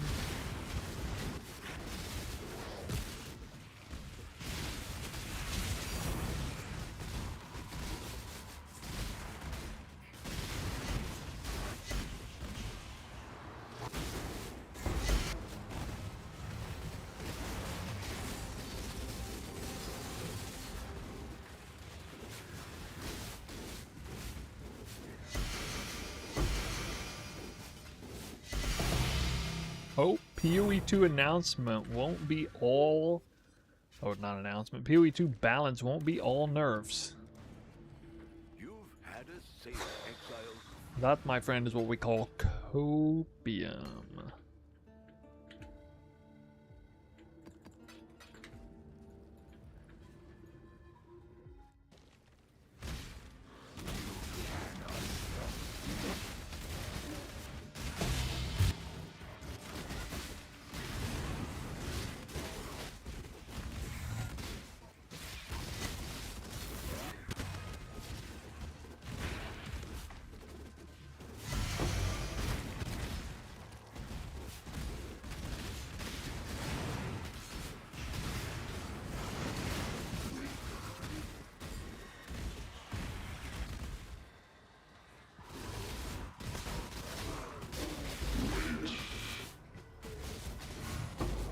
Go D4? Dude, the thought of playing D4 has not even occurred to me. I'm most definitely not down bad that bad. Alright, well, finished on a strong note. That's 100 maps done, guys. Let's see how much currency I made.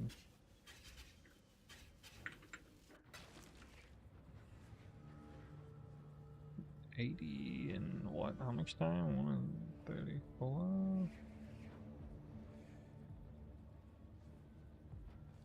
We've 100 maps in 135 minutes.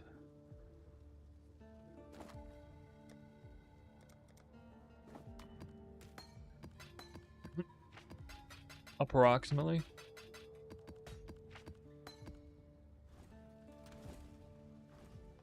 Oh, you know me. I am fully intending to play Twister again next reset. I'm gonna play Gemling at the next reset. I'm looking forward to it. I held off on playing Gemling by switching over to that build because they ended up being the strongest late in game version of Twister for sure, and still being, you know, half decent in the early game. What have you got for me?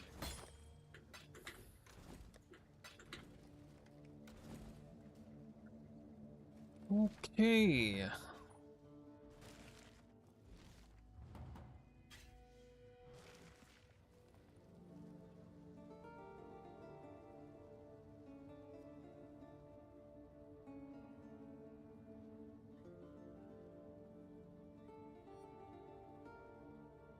Let's do this, shall we? Alright, welcome to Wealthy Exile. This is everything in the dump tab, whatever this number comes out to.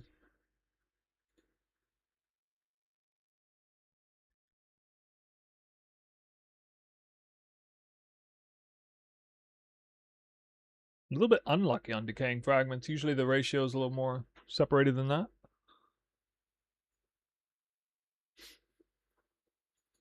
So it's the breakdown. You can see, again, a little over half of the loot is from just that fragment. So it's about 50 chaos plus 5 chaos for the scarabs and the map. 50 chaos for the nightmare maps. Take that times 100 divided by 200. That's the total investment, 27.5 divines. So we take 120 minus 27.5. Net profit 92.5 divines in 100 maps. Almost 1 div per map. And the amount of time it took 135 minutes divided by 60 is 2.25. So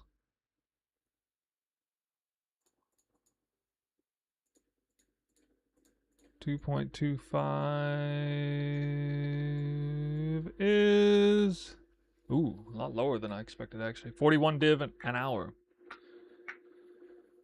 I attribute that to streaming.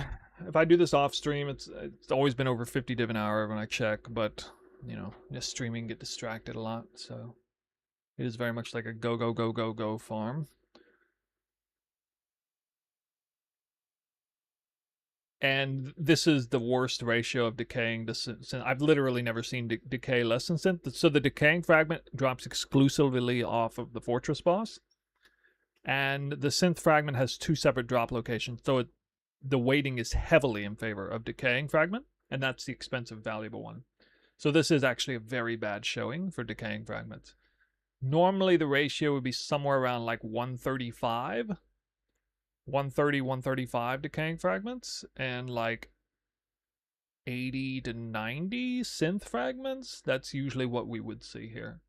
So that's where some of the difference is coming from. Some more of the difference is, well, like a total lack of any lucky drops. Like I don't have anything really here. I guess the luckiest drop I got was 1 Pandemonium Scarab. That's it.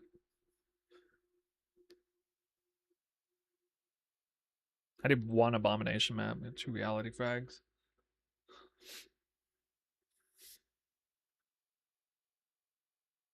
So that means it's just baseline loot.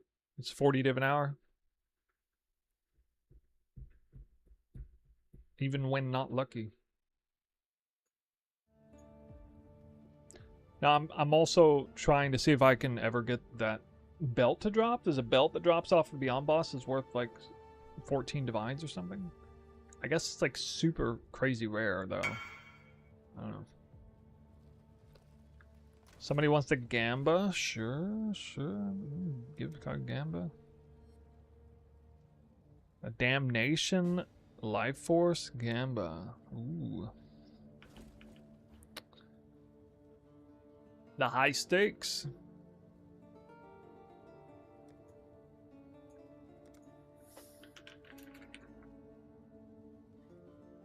See how he wants it done.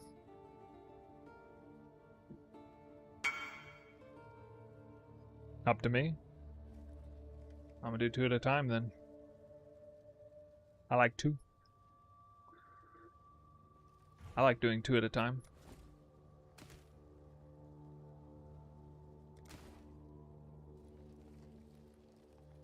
Alright. 2 damnations. What are these priced at currently? 538. Alright. Round 1. That's a lot of life force. You don't have other cards sitting on standby, do you? 3, 2, 1, go! Alright, well. I got good news for you. You saved a lot of life force today.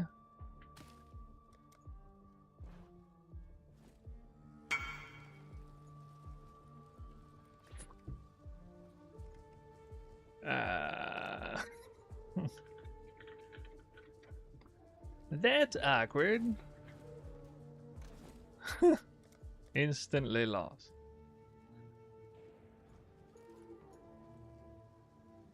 Karma.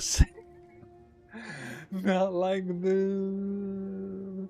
Poor guy doesn't know that I dropped a mirror yesterday and Double or Nothing to 1 House of Mirrors to 3 overnight, and I literally haven't had anything bad happen since then. I'm sitting here riding on like negative 1,000 karma right now, but I didn't tell him that.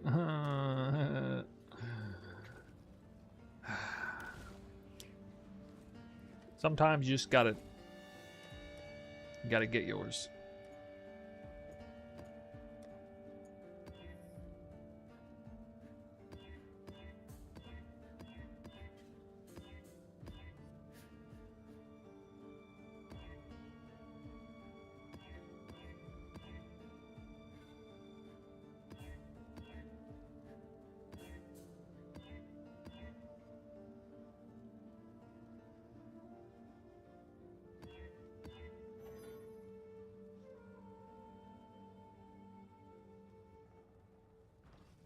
Hello.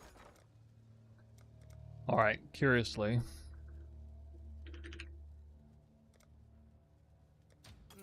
I should raise my fees.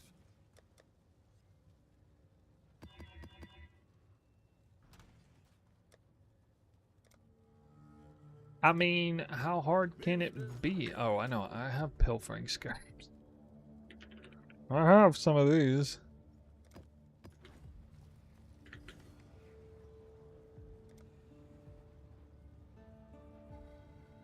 Okay, I'm not running Abyss on this. I'm just gonna like add a couple points and that'll be good. Let's see. Well, crap, I got the deli mirror in here. What? I deli mirror in all my trees.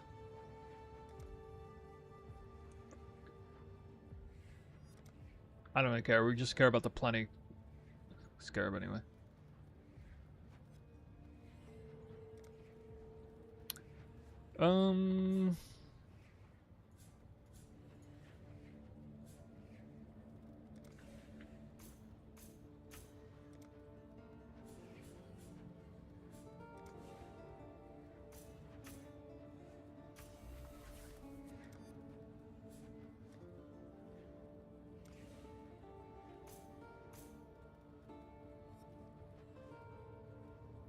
Okay. It's good.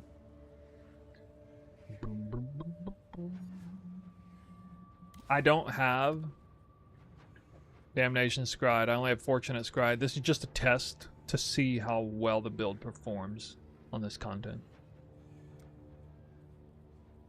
So this is Red Bile's farm. Kind of doing this in part because he raided me, so kind of curious to see how this build does on this. Essentially, it's like a similar map, just doesn't have Abyss on it, doesn't have the Damnation Scryed on it, but like, we'll see how well it handles just straight up content. Although, I don't like these mobs very much.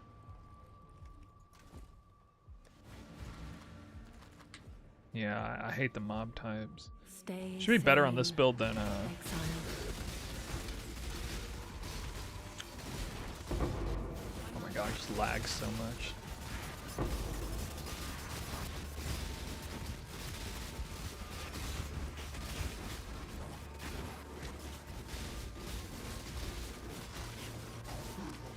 Increased rarity.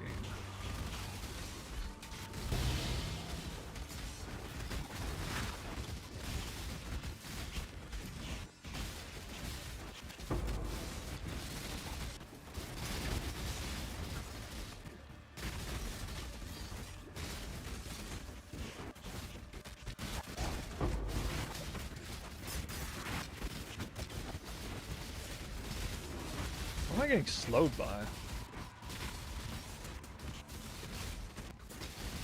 Getting slowed, man.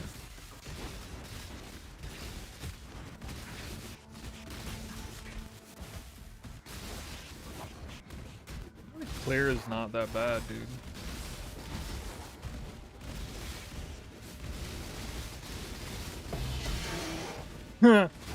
I dropped one fortunate card.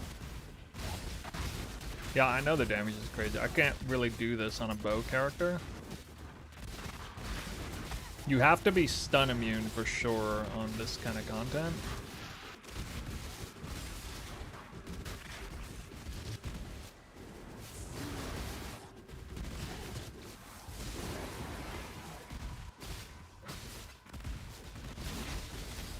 Yeah, I was pleasantly surprised though. Wasn't all that bad.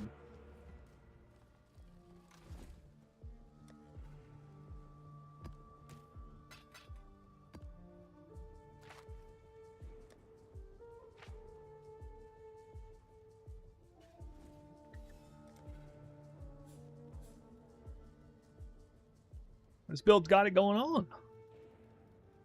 Got it going on.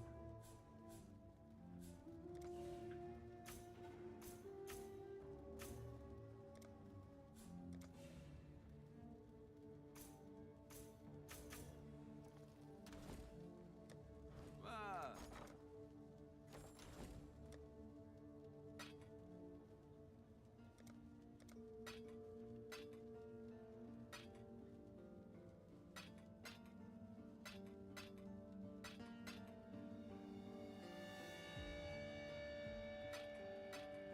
What are we shipping today?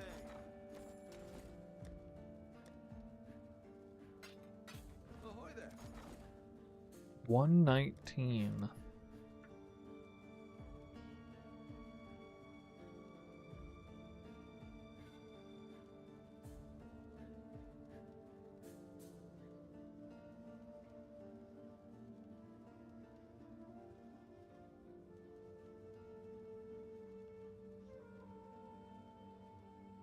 I'll put the word out.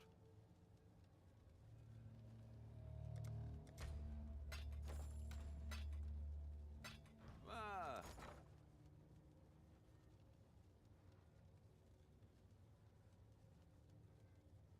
24 hours ago, these were 18 C apiece.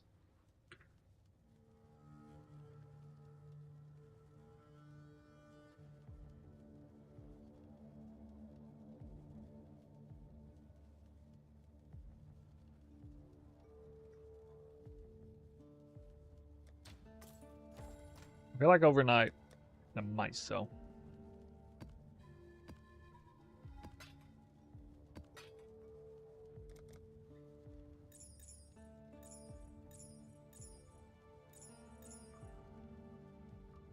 Can't believe how many yokes I dropped. Multiple 10% yokes. But their resist rolls are so bad. Freaking 4 10% yokes, dude. Oh my god. I think I can sell that. Dude, if that happened on like day 2 of the league, holy.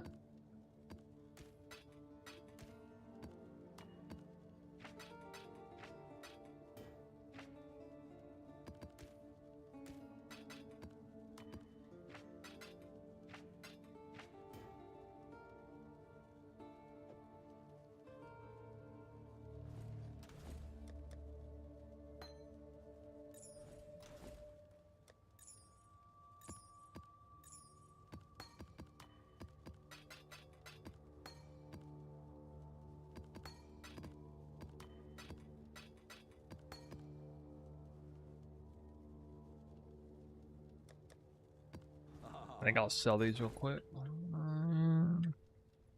Do a few Uber bosses.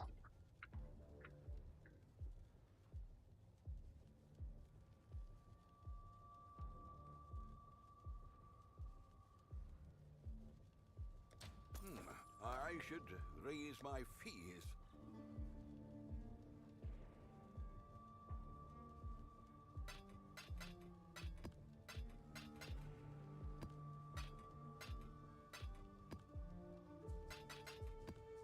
Oh yeah, I dropped a nurse card. Business. Whoa. All in order. I'll let you know. Not much left in the tank for headhunter value. Yeah.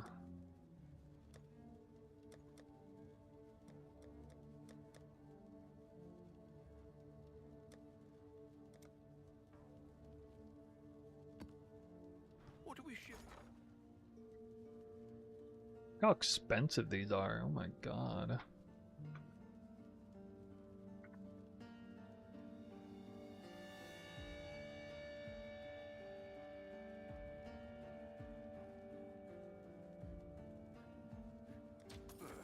I should raise my fees.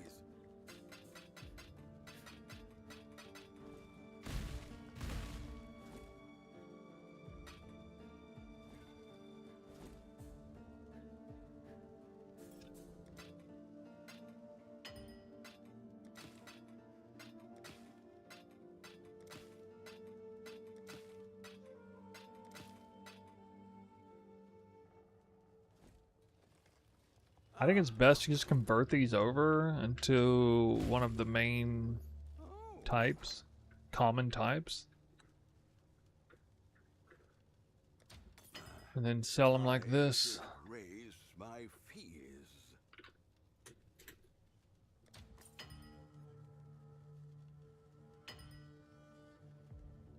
Probably not worth trying to hit All in order. the I'll really let you expensive know. ones. All in order. I'll let you know. The Mary Lee. The Mary Lee.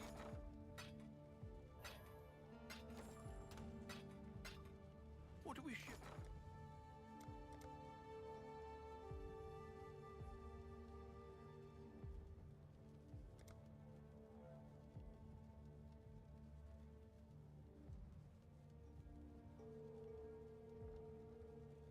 Why are they so expensive, dude?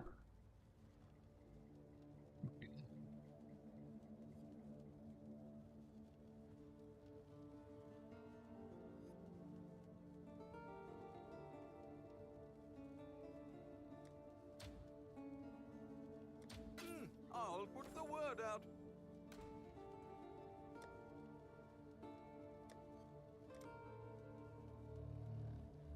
Well, for a hot second, I can show you my abomination boss rush strat, I guess.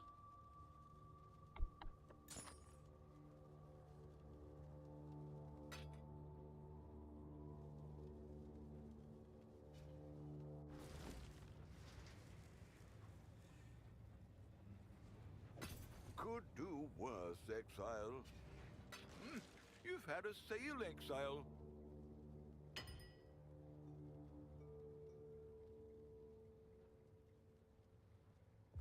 Ah,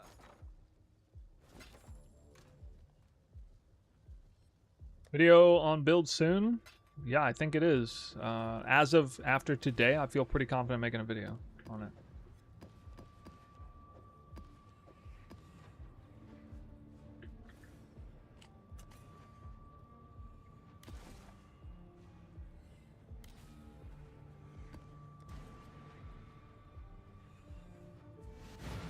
Maybe I'll try to make one tomorrow.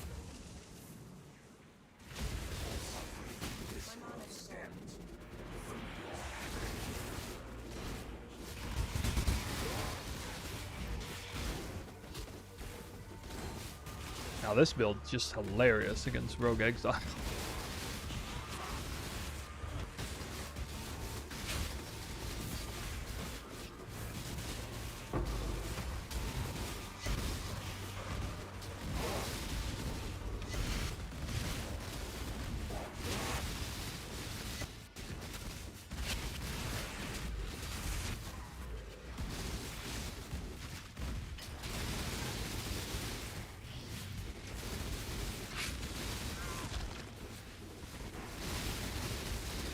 pretty nuts. Look at that. Yeah. You know how much money that. How much currency would I make an hour doing this? What the Had a fuck? sail, exile. Maybe Boom. all in order. I'll let you know. Instant money.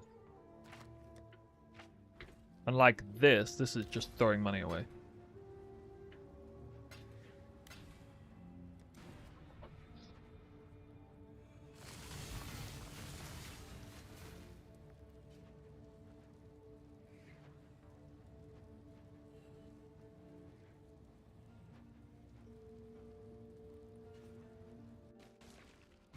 Your absurd defiance ends here, hatchling.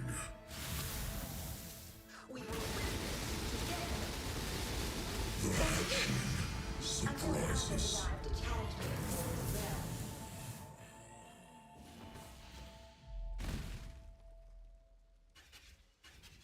I don't.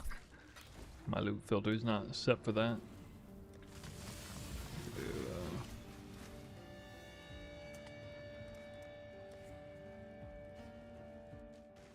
Your absurd defiance ends here, hatchling.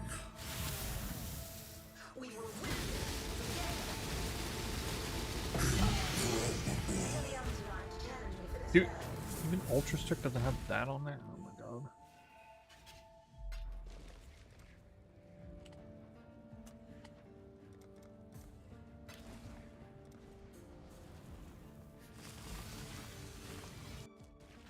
Your absurd defiance ends here, hatchling. The hatchling surprises.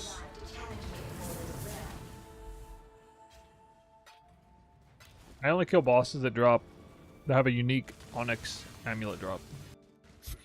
Your Just kinda realized. defiance ends here, hatchling.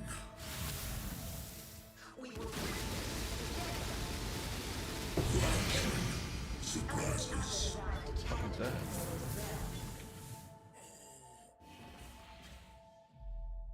What? That's 7 divines. I didn't know my filter.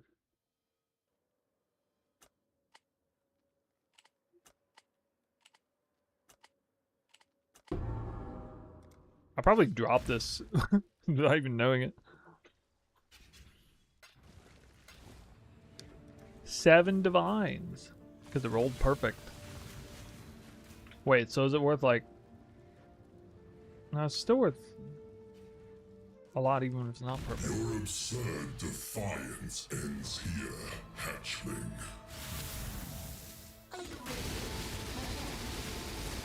The hatchling surprises.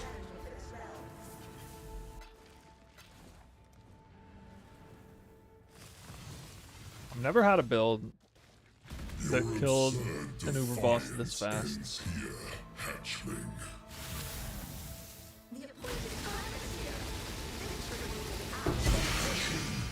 Surprises. I've had close, I guess. I've had tornado shot builds that came a little kind of close, I suppose. Wait, that's it? I'm done? No, I'm done.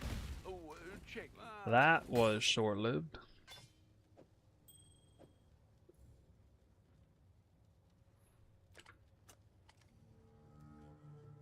I think I can sell that.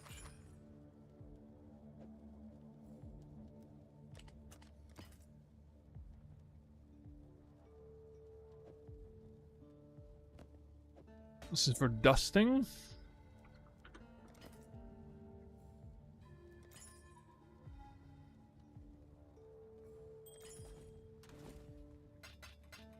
What are we shipping?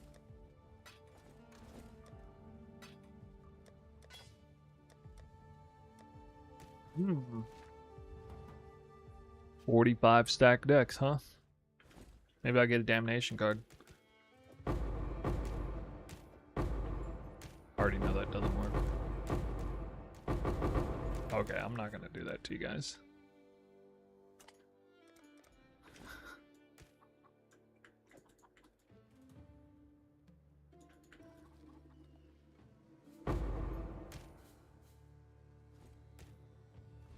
One. 5 chaos. Wow.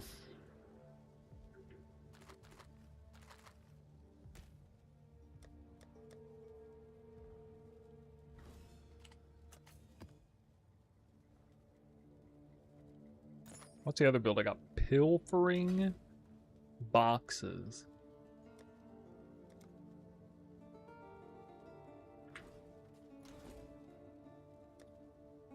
I don't feel like that. I think it's about time to sign out for the day. We started the stream pretty late. Got a couple big raids. I say thanks to Red Vials and Miso Shiru. Is it because I live in Japan that got raided by 2 Asian guys? Is that what that is?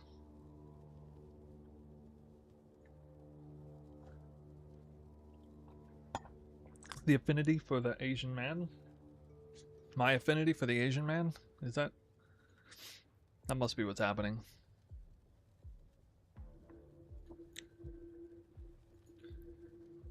Yeah, so...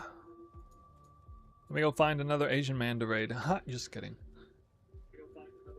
Let's see.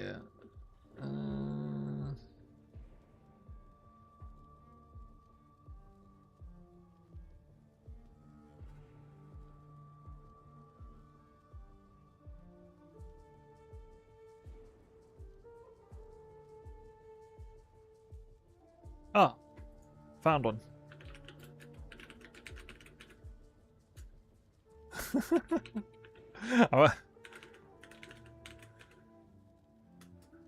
I'll keep the meme alive for you guys.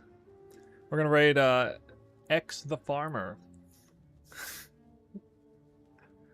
This is an Asian. Basically, this is an Asian raid, a never-ending Asian raid.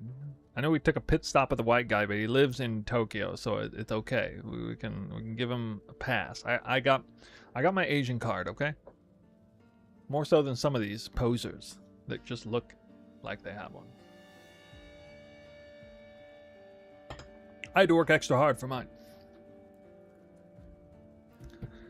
Now then, we are off to see X the Farmer's raid. What's he doing?